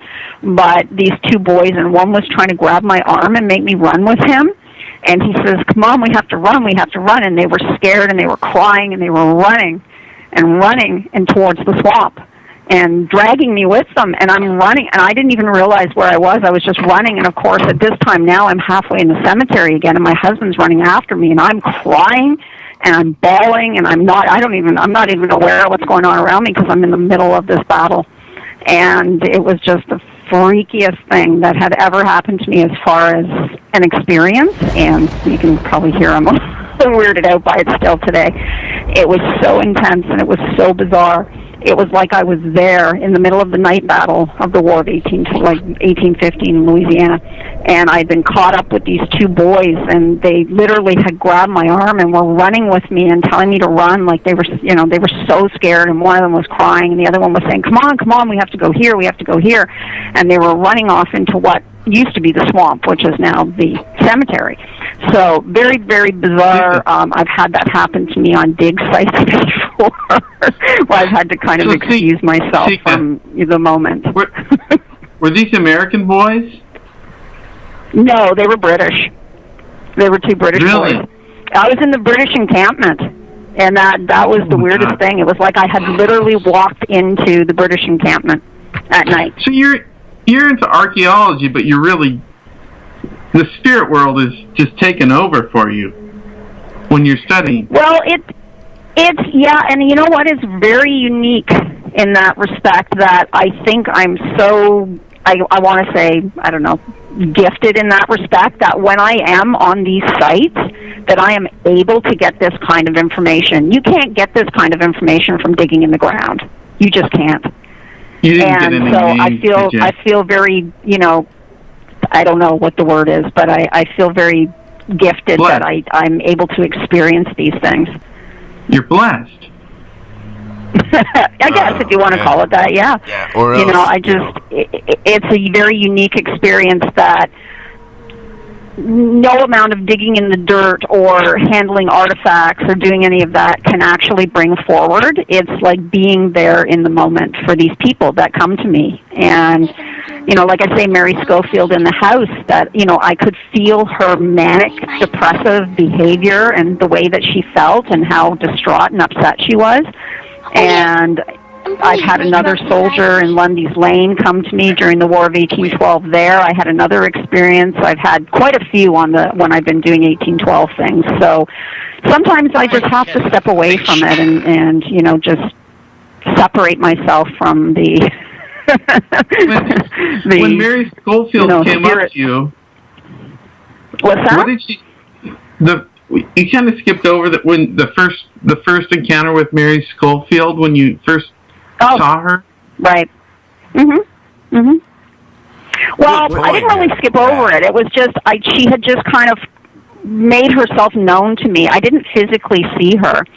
And that's the thing, like sometimes when I sit down with people who come to me for a reading, I will get a real clear image of what these people look like. And they're not in front of me. It's not like they're in my peripheral. So this was like Mary. She was in my peripheral.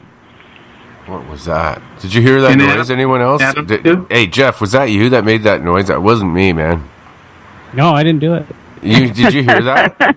Did you hear that? Sorry, guys. I'm not meaning to push stuff through the phone. That was a weird sound I just heard. It was like a big scratching sound or something like that. Like, or someone who was like a monster, actually. It really sounded like a monster. Well, you're in a castle. We're in the castle with the monsters. Come on. You're going to hear that, right? We are in the monster castle. But that was a real That's monster. Right. That was a real That's right. But Igor, get up here. Well, let me ask you guys a question, because you all do investigations, right? Yeah, I do. I do. Okay. I don't know. I do. I don't really do investigations, but I ask a lot of questions. Wolfman, you do investigations? I do hands-on investigations. I do exorcisms. Okay. I anything. Yeah. My husband does a lot of clearings and house clearings and personal clearings really as well.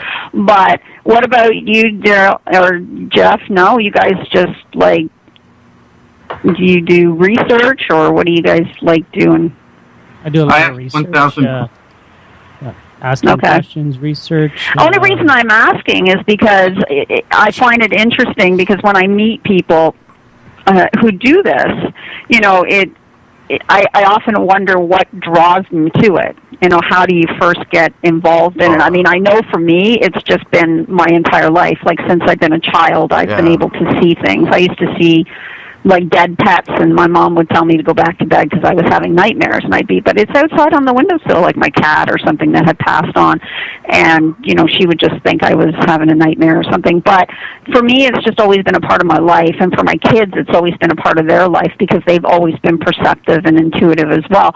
But I just wonder with some people, because I get to meet a lot of really interesting people who do this, and I often ask them that question, what drew you to this, or what was your first experience? Let me ask you, Wolfman, how did you end up doing this? Okay, I'm curious now because I'm gonna take over and ask the question, but I'm just curious because I want to know, your experience, because I've had so many of them. I had it since childhood too, and I remember being born and all kinds of weird things, and I was born with a triangular scar, equilateral triangle on the back of my calf that stayed white for a long time. It looked like a scar when I was born. That doesn't make sense. My mother had recurring dreams of a spaceship landing in the backyard, and all throughout the pregnancy, and it stopped when I was born. And I've always seen UFOs. My hair on the back of my neck stands up when I know they're going to be there, and I see them. And I see ghosts and shadow people. When you're born, I can sense evil presences and get them out of houses so the kids can sleep at night.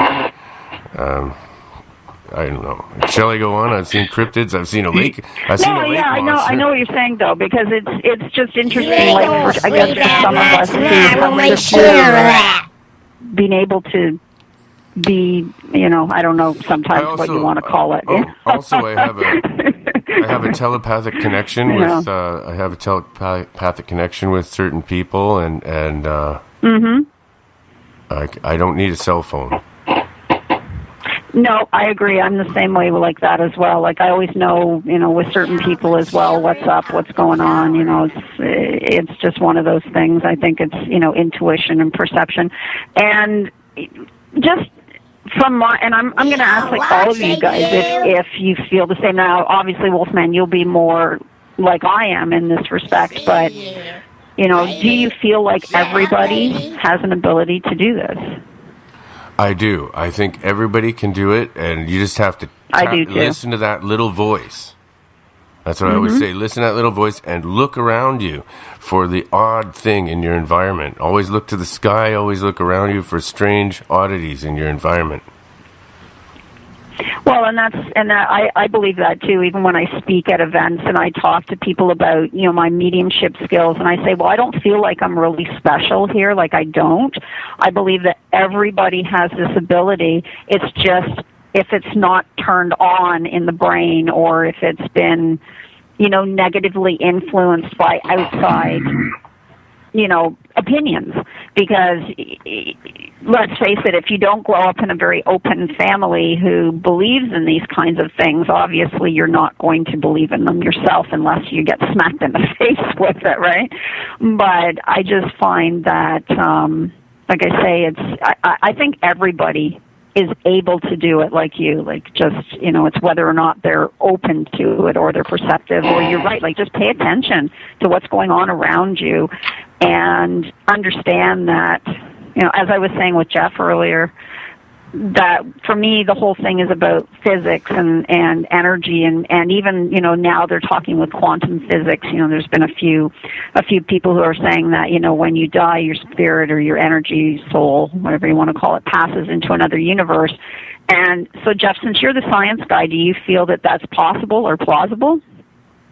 I think so. There's been evidence that you could apply the scientific principle to it. Right. And I just asked because I'm, I don't know if you guys are aware of the God spark. Like I said, if you know science, if you can repeat it and you get the same results over and over again, then it must be true. Mm-hmm. Have you guys heard of the God spark?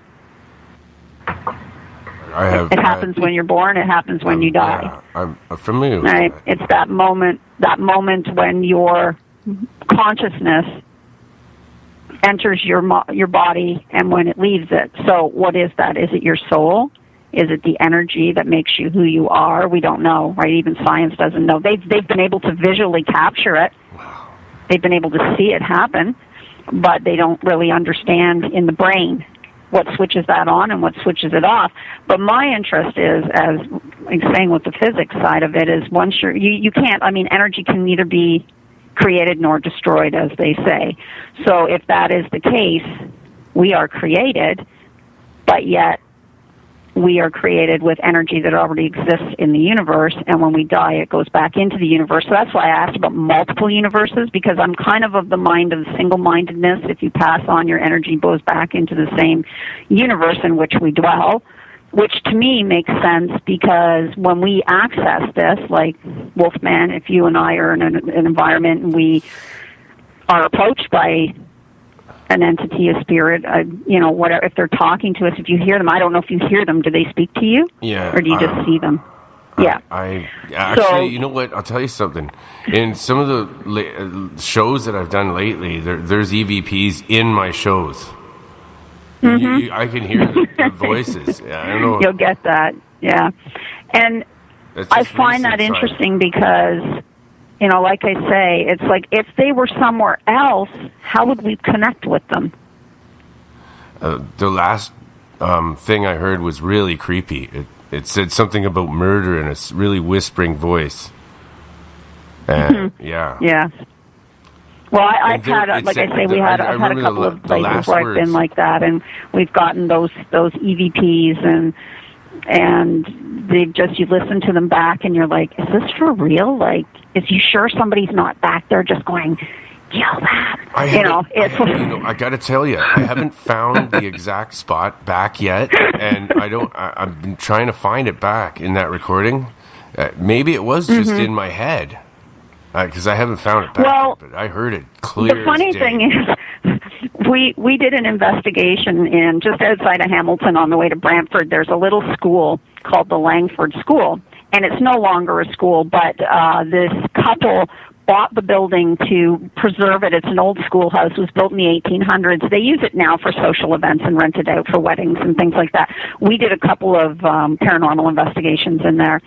And it was really great because I didn't know a lot, like the people that came out. And every year around Halloween or the Day of the Dead, I do a big paranormal event. So it's usually like a mediumship session. I'll do a gallery reading, and I'll have people come in, and I'll just start channeling whoever comes to me in the space and give out the information. But we did it at the school this night, and we were sitting around. There wasn't a lot of us. There was maybe about 15 of us, and we were sitting at this big, long table, and we were just chatting. And one of the guys that came out with his wife was saying, it's really interesting. I went to this school as a child. So in the 70s or 60s, he had gone to this little schoolhouse. And I said, oh, yeah. And he says, yeah, my friend Paul went here, and he was the caretaker for a really long time. And he passed away a couple of years ago. Excuse me. Well, while we're sitting around the table, there's a couple of women there with their phones, and they've got their little EVP things going on their phones. And this one woman keeps going, who's playing with my hair? And she thought it was her friend beside her. And there was, her friend's like, I'm not touching you. And we're all like looking. We're like, no, we didn't see her do anything. And so she's laughing and giggling and whatnot. And we were sitting around sort of gathering evidence and listening to people's, recordings and stuff. And so she plays back on her little EVP thing. And we're sitting there, and all you can hear is us, talking, and then you can hear her giggling, and then you hear this voice go, it's Paul. And we're like, what the hell? What? Where'd that come from? And of course, Paul's friend, who was in the room, goes, oh my God, can you play that again? So she goes back on her phone and plays it again, and it's just like, it's Paul. And he goes, that's Paul's voice. And I'm like, okay. So I actually have that EVP. It's interesting. Like she managed to send it to me, so I've got that clip. But every once in a while, you'll get little nuggets like that, and I've gotten a few of them, and I hang on to the ones that I can, and like I say, the photos and things. But for the most part, my stories, I probably should write them down, but I don't, and I just kind of keep them in my head, and they stay there because they're a part of me after I've experienced these people. Everybody from hashtag DM Talk knows to write it down. If you don't write it down, I'll show you what happens. In the end, it's always the same. Hey, Sika? Yes, sir.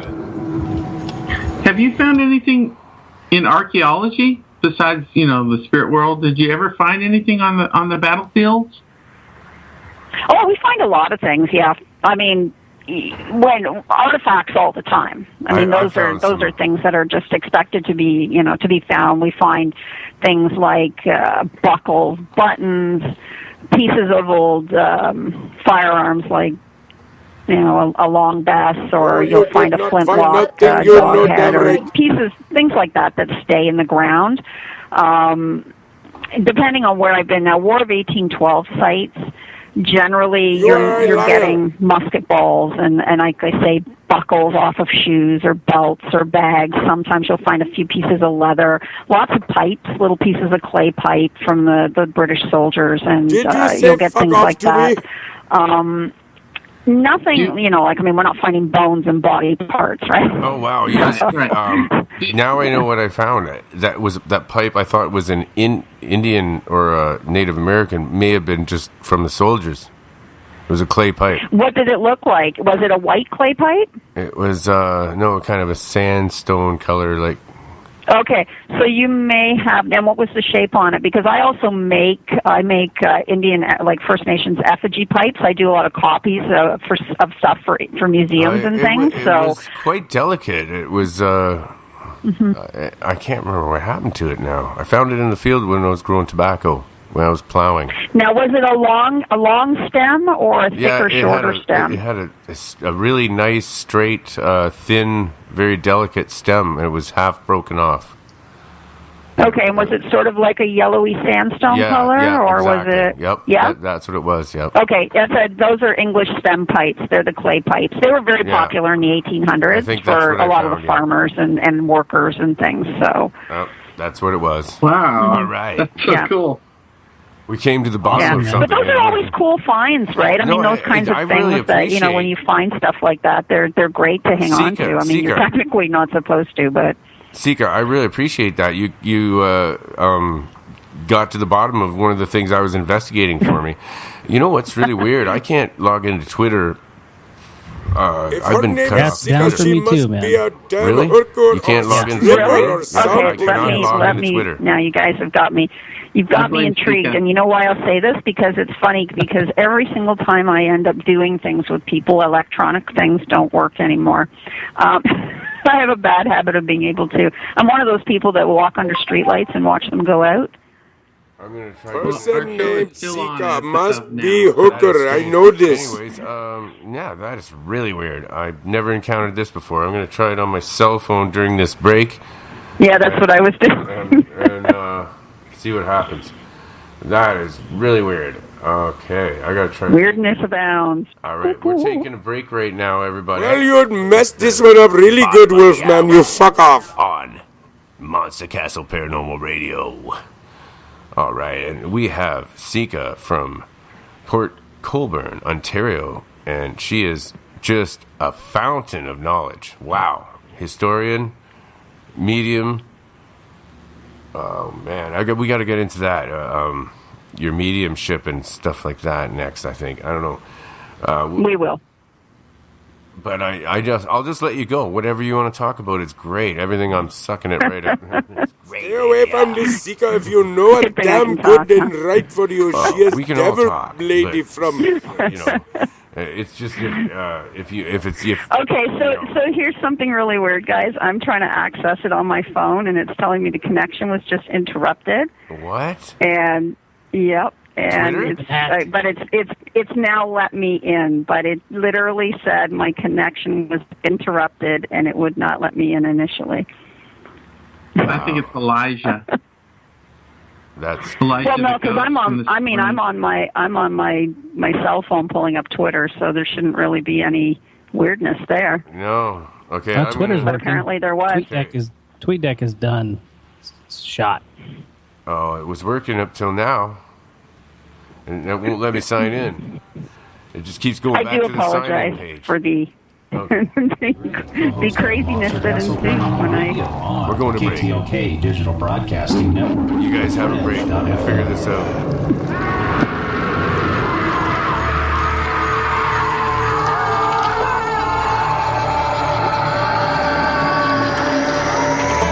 circles in the moonlight, me and us boys have been around. Show the girls a little good time, spinning tires in the soft ground. Crop circles round a campfire, we're gonna smolder a little grass. But watch out, Farmer Johnson's got salt shot to pepper you.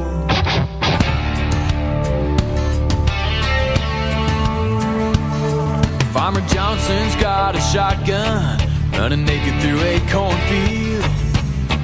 Something came in the middle of the night, stole moonshine from his stick. There's burn marks in a circle, strange signs upon the ground. He thinks the aliens have touched down in our little town. We know. Crop circles in the moonlight, me and us boys have been around. Show the girls a little good time, spinning tires in the soft ground. Crop circles round a campfire, we're gonna smolder a little grass. But watch out, Crazy Johnson's got salt shot to pepper you.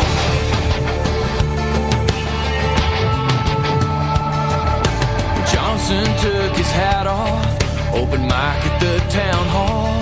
Said we're visitors sitting among us from somewhere beyond the stars. You'll know them cause they like trouble, they drink our beer, they like fun. I even seen them with the mayor's daughter, driving around in a local boy's truck. All that we know. Crop circles in the moonlight, me and us boys have been around. Show the girls a little good time, spinning tires in the soft ground. Crop circles round a campfire, we gonna smolder a little grass. But watch out, Crazy Johnson's got salt shot to pepper you. He says they're gonna beam us up, take us in our trucks. They're gonna beam us up, experiment on us. They're gonna beam us up, take us in our trucks. They're gonna beam us up, experiment on us.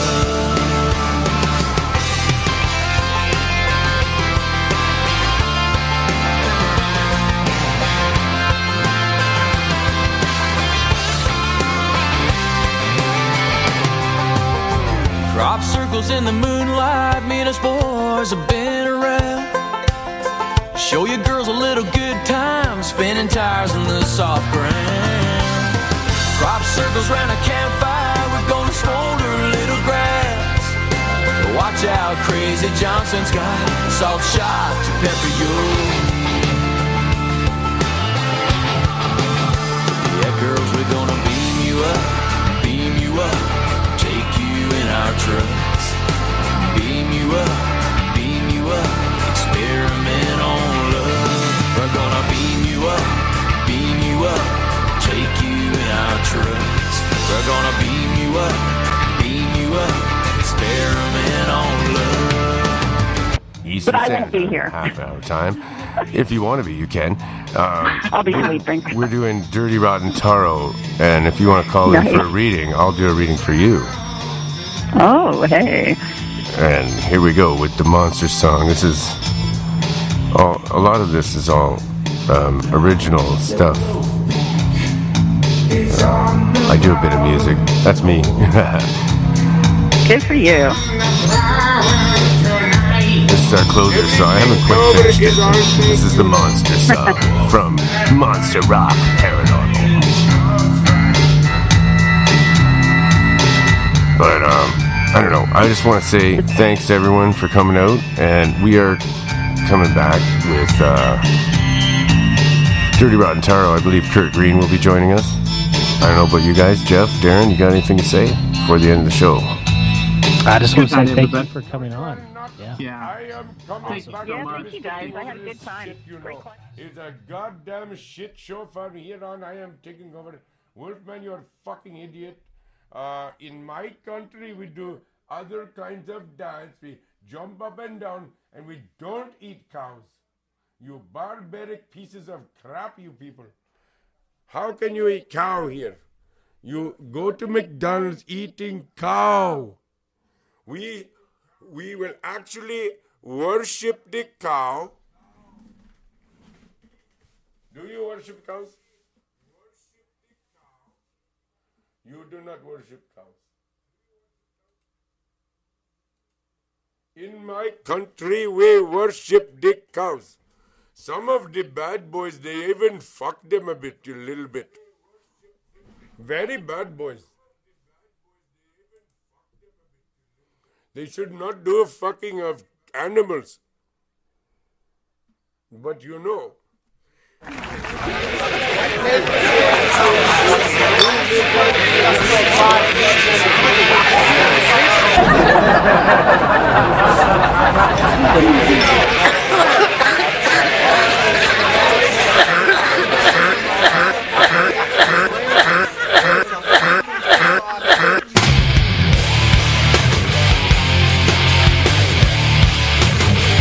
Alright now, won't you listen? When I first met you, didn't realize I can't forget you.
It's quite clear when you're in the atmosphere.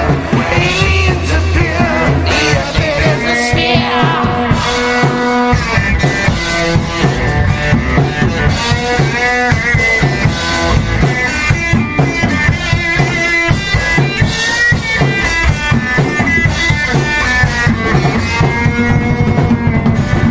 Tower Earth, and it's a strange place.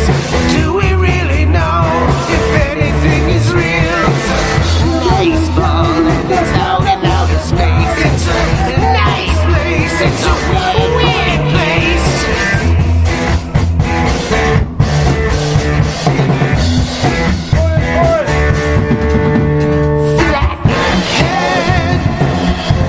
Scientists will take offense. It makes no common sense. Flat Earth head. Everybody laughs at you.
I am the Count. And everything over, I count. I count it 1, 2, 3 times. And it is all buds from marijuana.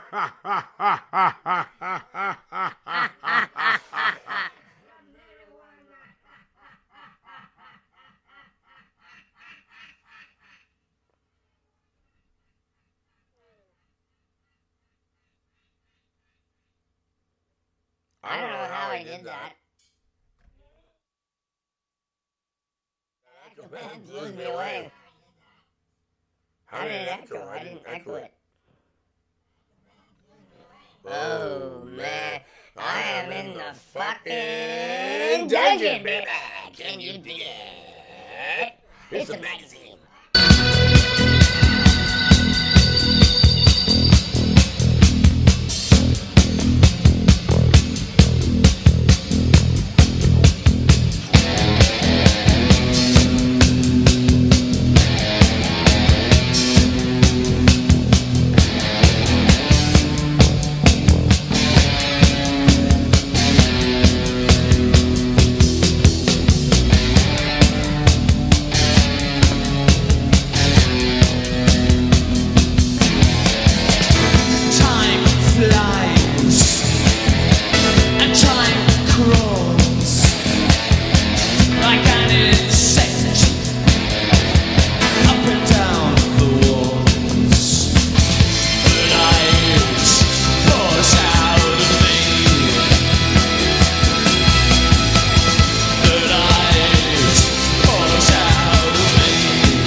Cookies!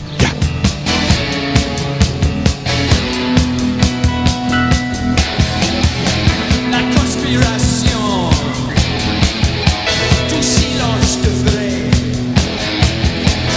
provoquer ma pensée. The light pours out of me. The light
driving me nuts.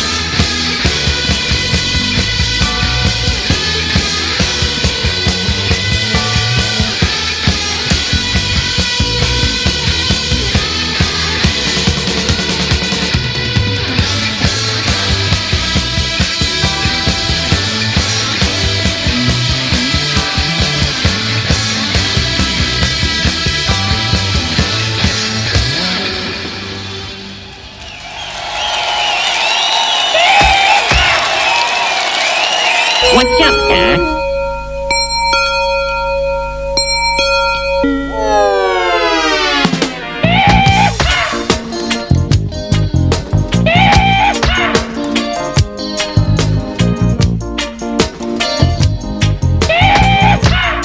What's up, Doc? What's up, Doc?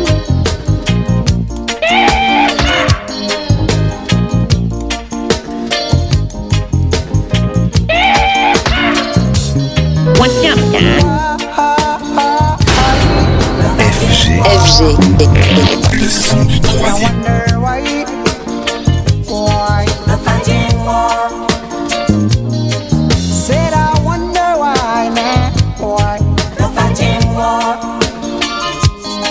Oh, come back, Jesus. Come back, light. Come back, Jesus, my Lord. Come back, love. What's up, Doc? Come back, Jesus. Come back, light. Come back, Jesus, Jesus, my Lord. Come back, Lord. Bring peace and love, and peace and love. Jesus, Jesus, bring peace and love. Oh, my Jesus, my sweet Jesus, my heart, Jesus. My soul is for you. Teardrops coming through.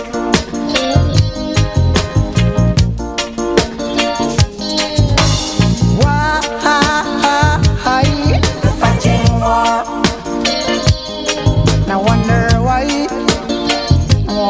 the fighting war? Said I wonder why now, why the fighting war? Come back, Jesus. Come back, light. Come back, Jesus, my Lord. Come back, love. They come back, Jesus. Come back, light. They come back, Jesus, Jesus, my Lord. Come back, love. Peace and love, peace and love now. Jesus, Jesus, bring peace and love, oh my Jesus, my sweet Jesus, my oh Jesus.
got to be the one. Look back light, look back love. You are the mighty one. Look back light, you are the mighty one. Look back love, you got to be the mighty one. Look back light, you got to be the mighty one.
Ourselves now. Go ahead, be fool.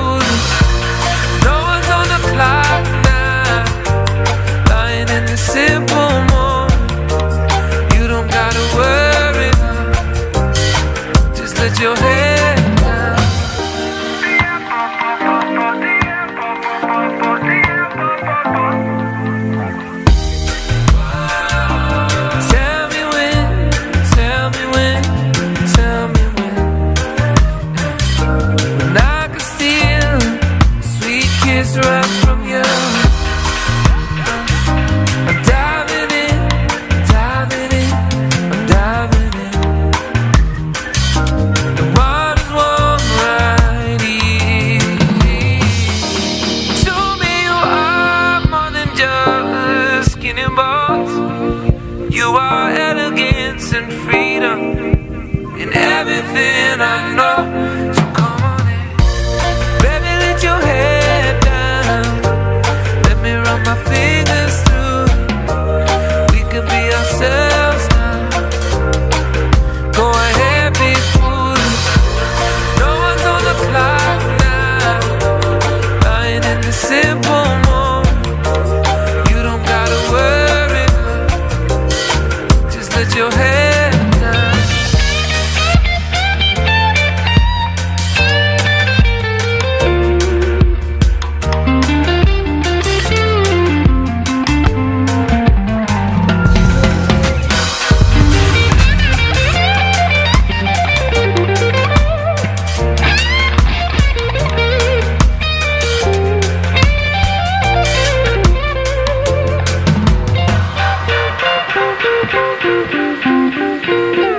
Baby, let your head down. Let me run my fingers through it.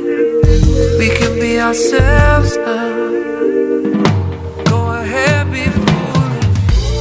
No one's on the clock now. Lying in the simple moment. You don't gotta worry now.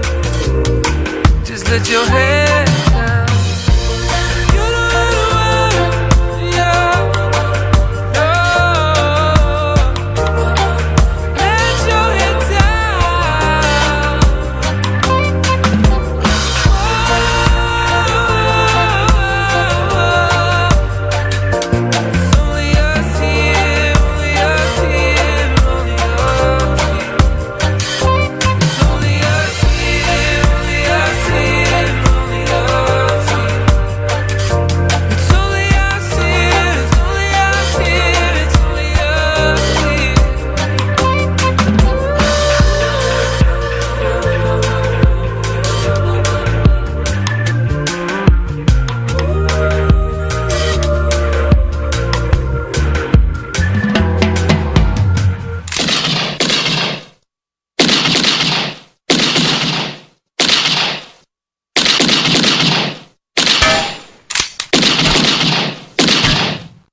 Second Street and Broadway, sitting in a doorway, head held in his hands, looked to all the world like he was praying. Oh, no. Foot wrapped in an old rag, bottle in a brown bag. I saw him try to stand. Then I heard the words that he was saying. He said, come on, carry me a little farther.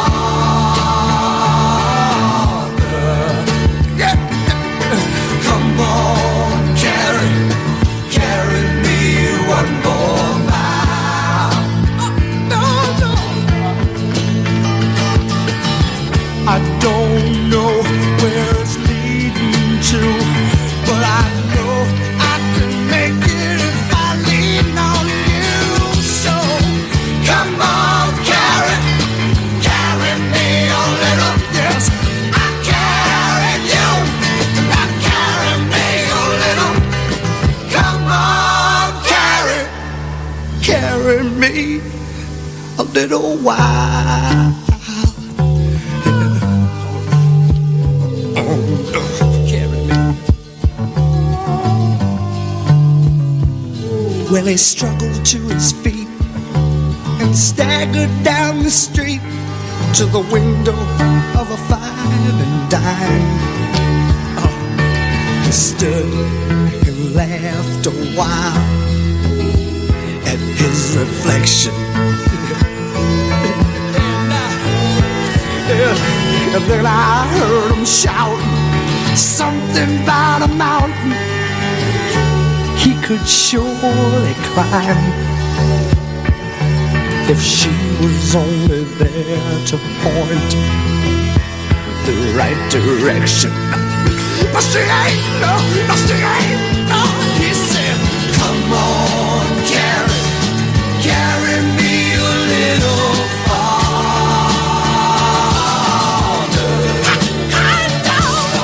Come on, carry me one more mile. Carry me, I don't know where it's leading to, but I know I can make it if I lean on you. So come on, carry me a little. I carried you, now carry me a little. Come on, carry me a little while. Yeah. Carry. You carry me! Yes!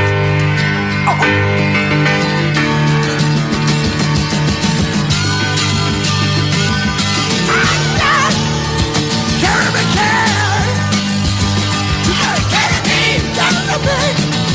Carry me! I carried you!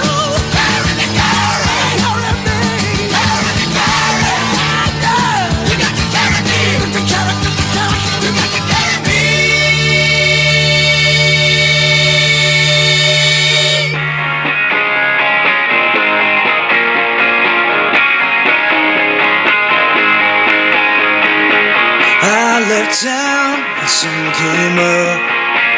I packed my bags and hit the road. I love you, baby, but I gotta go find this poor fool doesn't know. So many questions I can't define, so many answers I can't hear. I need some time beyond the city lights. Gotta keep my heart in gear. Maybe I can make it clear. I wanna learn the light to believe. I wanna cover you in gold. Lay your hands on me like a faith healer, and I'm never letting go. I know you tried to do the best you could.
welcome to the Monster Castle Radio Show.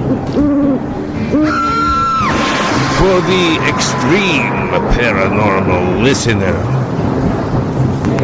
And here is your host, the Wolfman, Mike.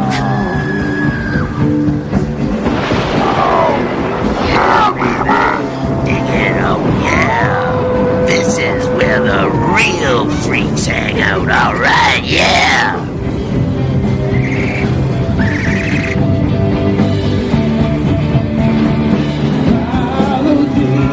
Let's hear some rock and roll, baby, yeah.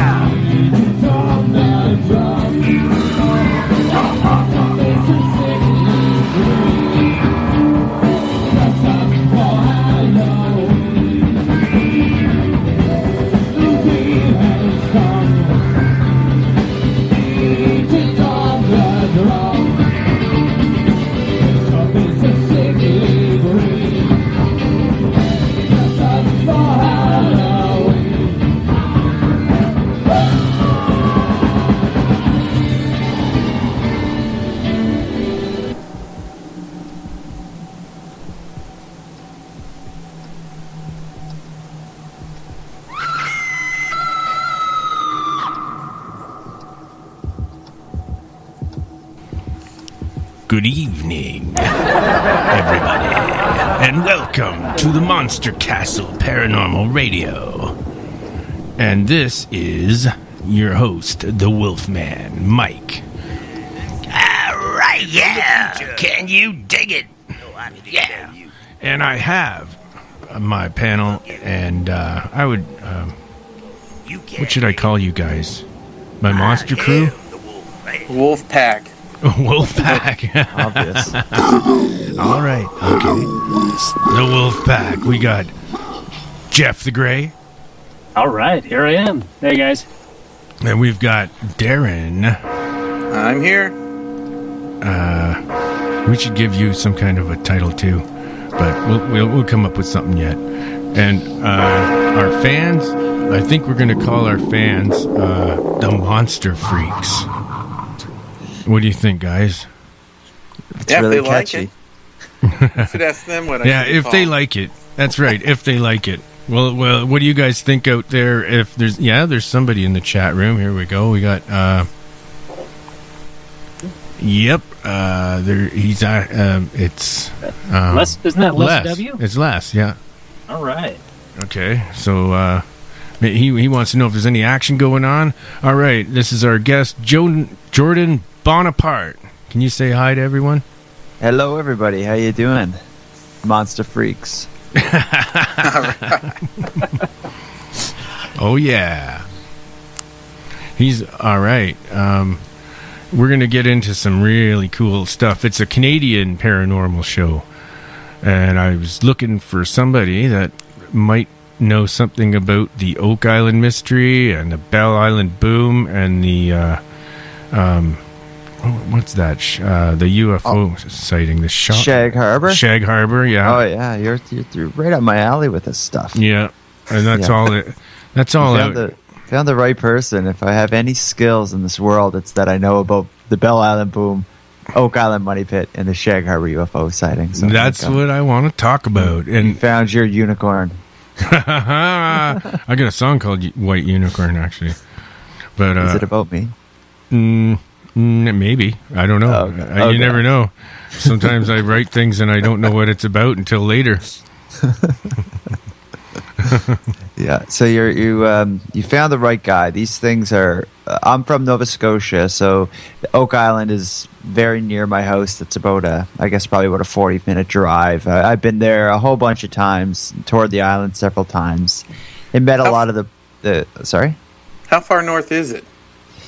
Well, I'm in Halifax. Oak Island is again like a 40-minute drive, so it's pretty much the eastern tip of Canada, pretty close to it if you look at it on a map.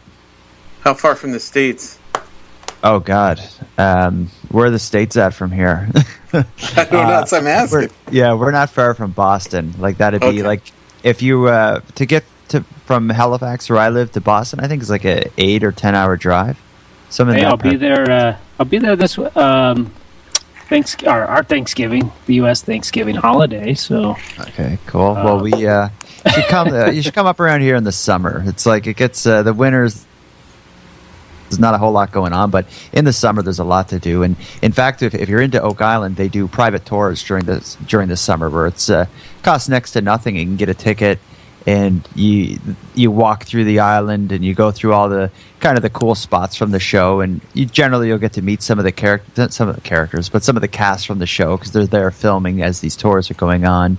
And the tour leader is, in fact, Charles Barkos, who's one of the guys on the show. His title on the show is just Oak Island Historian, but he's also the tour leader. So I've met him a whole bunch of times. In fact, I've had him on my show. I did a 3-part series on Oak Island.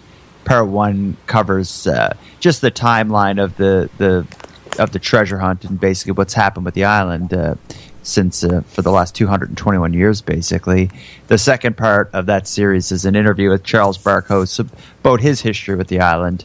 And the third is an interview with David Blankenship, who, if anyone who follows this story, they'd know who David Blankenship is because he's been there for the majority of his life, and his family has pretty much been leading the hunt for the last 40 or 50 years. Can you start at the beginning and do a timeline a little bit? When did Yeah, I'll give you the Cole's Notes version because the timeline. Okay. There's so many people involved that we could talk probably for 2 or 3 hours tonight, and it would still, unless you had a pen and paper taking notes, it would be hard to get it out. But basically, so Oak Island is a small island in Atlantic Canada, so the eastern part of Canada. There's where Oak Island sits. It's in an area called the Mahone Bay, which is basically just a big bay full of a whole bunch of small islands. I think there's about 200 of them in there. So Oak Island is one of many islands in this one area. The island itself is very tiny. You can walk the perimeter of it probably in in an hour and a half or something. It's not a big island at all. Anyway, this whole story starts 221 years ago. And there are different versions of this story because a lot of this stuff is disputed because it's so long and the record is so foggy. But I'll give you the most commonly accepted version, and the version of the story as it's told in the television show, The Curse of Oak Island. And what that story is basically that there was a young guy, a teenager. He was on a boat in the bay, traveling around where these islands were. And it's at nighttime, and just like my podcast, the Nighttime Podcast, so it's at nighttime, and he's out on this boat, and he sees on this small island some lights. So what his initial thought was that it was somebody hiding something, because back in the day, like this was during the time when there was a lot of like smuggling and rum running, and people were using these islands to hide whatever it is they wanted to hide from the mainland. They go out in an island and bury it. So he took note of where he saw these lights, assuming it was people with a lantern. And what he did was the next morning he went back there and went to where he saw the light. But he didn't find anything unusual. The only thing really he saw was a tree with underneath the tree or under some of the branches was an indentation in the ground, and above the indentation there was a branch of the tree that appeared to have the remains of a pulley, like there was just basically like a wheel there, as if at one point there was like ropes and stuff connected to it. And he thought, yeah. Was it old? Was it old at that point? Yeah, very old and rusted and falling apart. And again, this is kind of a bit lore, like there's not like photos or anything of this, but he was said to see the very old ruins of a pulley system, so it was described as kind of like a little wheel there. Do you think they could have used it for torturing people? that could have been. There is some torture in this story, so we'll get to that part. So anyway, what this guy ends up doing is he feels like whoever was here must have buried something. So with a shovel, he digs down in the indentation. He gets, I think, about 2 feet down before he finds a layer of flagstones, which is basically just a bunch of flat stones, just forming kind of a solid flat surface about 2 feet under the ground. He pulls up the flagstones. Yeah. Were those from the area, or did they have to be shipped in? These were from the area. Okay. but we're going to get to stuff that isn't from the area very soon. Okay. So what he ended up doing, he pulled up the flagstones expecting to see something important, like, I don't know, a treasure chest or a bunch of liquor or something right underneath it. He just finds a whole bunch of soil. He digs down a little bit, doesn't find anything. What he ends up doing is recruiting two of his friends. So he leaves, he gets his two buddies, and they come back. They dig a little bit further, and they manage to dig down, and it's him and two buddies now. They manage to dig down 10 feet. When they get to 10 feet, they find a flat layer of logs, just all lying there. It appears to be unnatural because the way they're laid, they're just perfectly parallel with each other sitting there. They pull up the logs expecting to see something very important just below the logs, like a treasure chest or whatever. Don't find anything. It's just a bunch of soil. And already they're literally and figuratively in over their heads because they're now, I guess, like 13 or 14 feet underground. So the guys are convinced that there's something under there. They just figure it's going to take more effort and more time to get to it. So they get out of the hole, they backfill it all, and basically they leave and don't return for about 2 or 3 years later. What they ended up doing is they formed a company and got a few investors to get some money in on it. And what they did then with the money was they hired a few people, brought a bit of equipment, and went back and dug further. And so I'll start speeding up to the timeline now. And basically what they ended up doing is as they began their dig, they got back to where they were. When they dig to the 20-foot level, they found another layer of logs. When they got to the 30-foot level, there's another layer of logs. When they get to the 40-foot level, there's another layer of logs. And at this point, the whole pit is dry. Yeah. It's all dirt, so they're not open areas. It's actually dirt between the 10 feet. Exactly. It's just a layer of logs, and when they're pulling them up, every time they're thinking, like, we're at whatever's been hidden or buried down here, but every time there's just more dirt behind it, and they dig down until they hit to the next set of logs. So where it really starts to get weird is that just after the 40-foot level, so like the fourth set of the third series of logs, now what they're finding is the logs are surrounding the logs is like a hard packed clay that just seemed unusual compared to the rest of the soil there.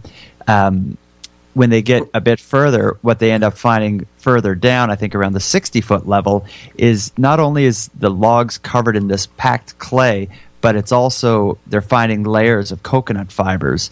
And anyone who, if you think of the reputation that Eastern Canada has, we don't have coconuts down here. So that appears to be that's hinting to them that this is a man-made and not a natural thing, and that for whatever reason, whoever did this, they brought a whole bunch of coconut fiber.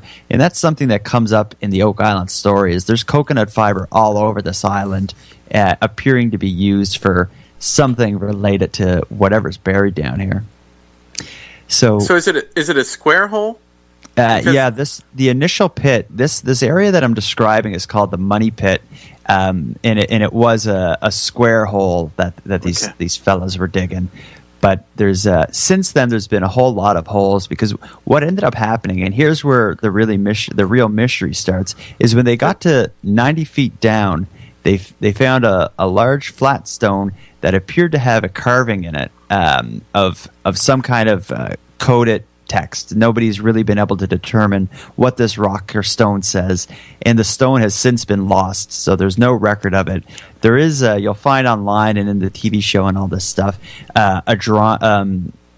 you'll see the stone or pictures of it, but it's not the actual stone. It's a recreation, and somebody, after the stone was lost, they from memory drew the symbols that were on the stone, and people have since cracked the code to say I think it was 20 feet below or 40 feet below 2 million pounds are buried, and some people think that's going to be 2 million pounds of gold or something. But the fact of the matter is, the code that people have since decoded is just somebody drawing what they remember from these symbols. So there's a big question mark about it.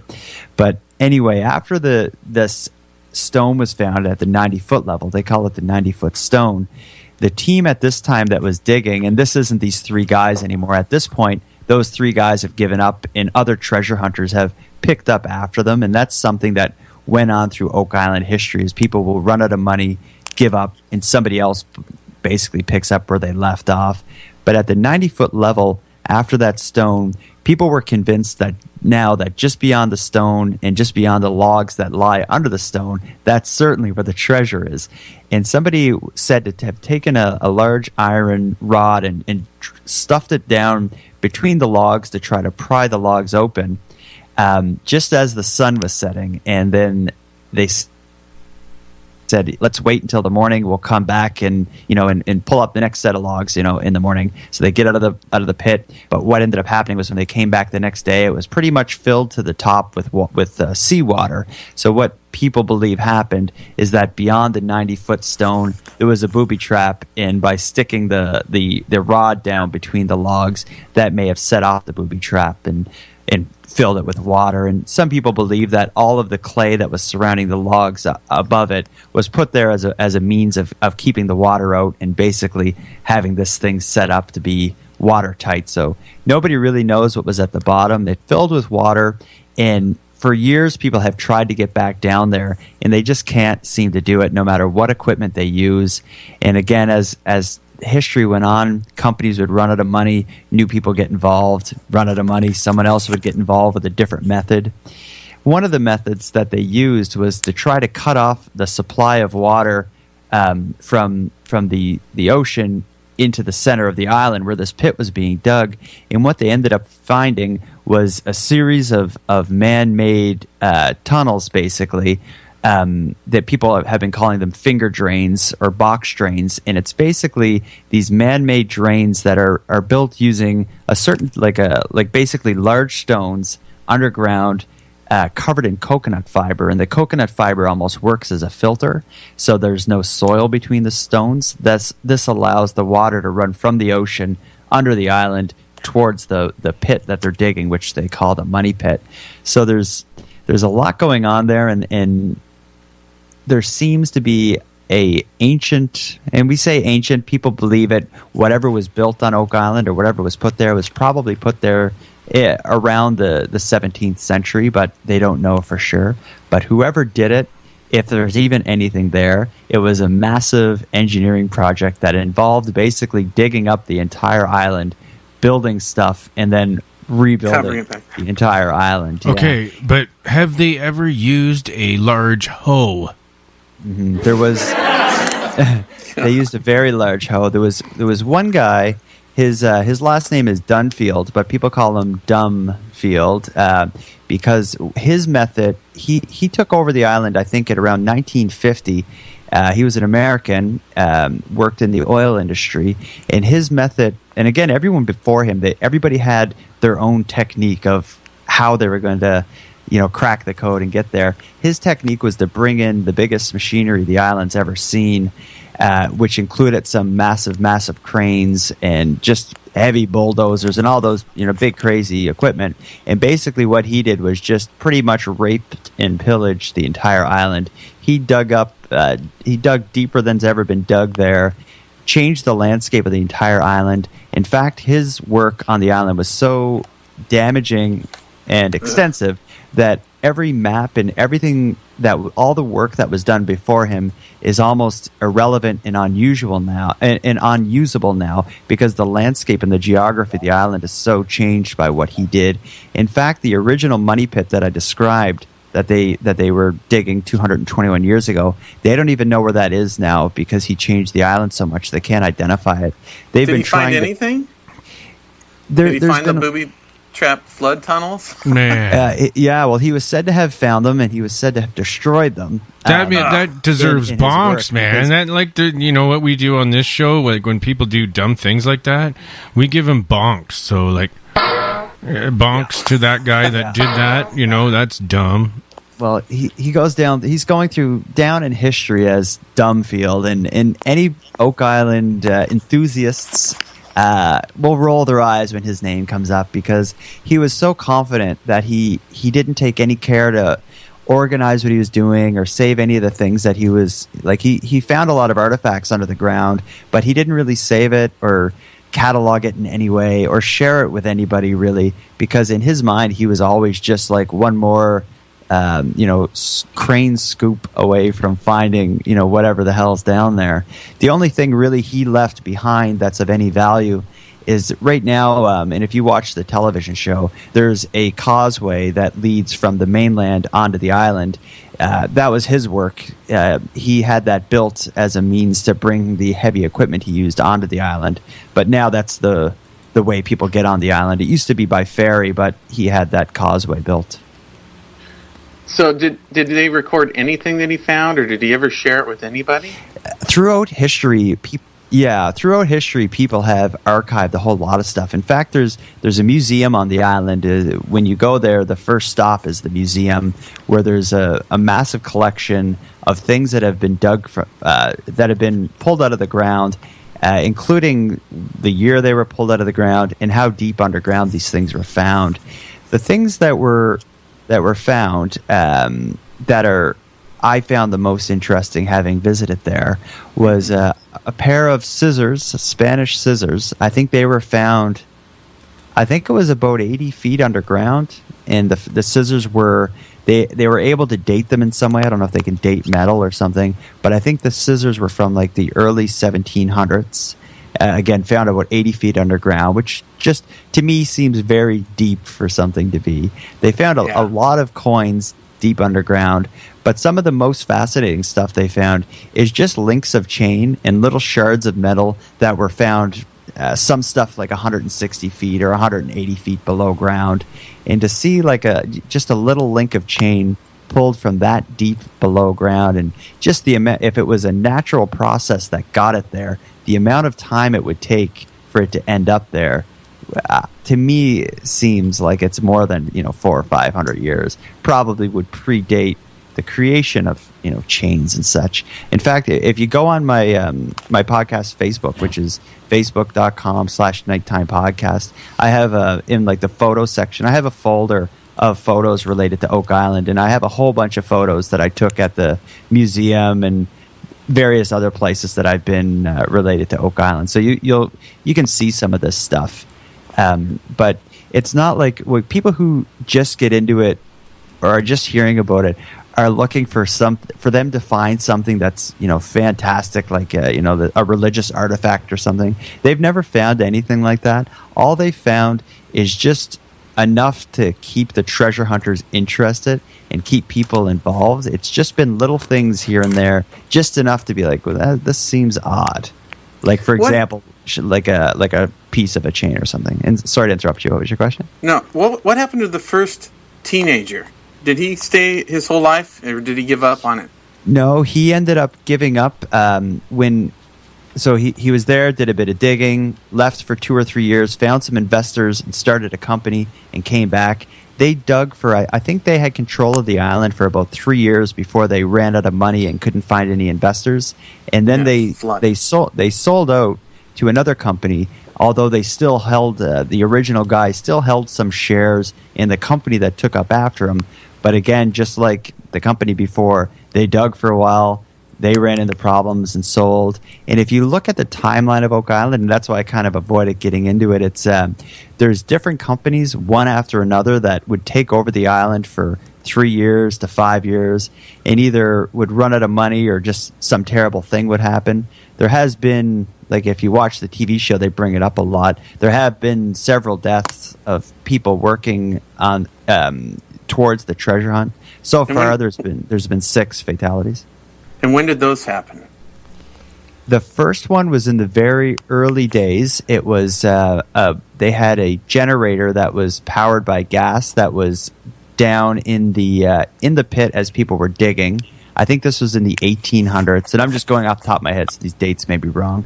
But the generator exploded, and somebody was standing next to it, and they were killed.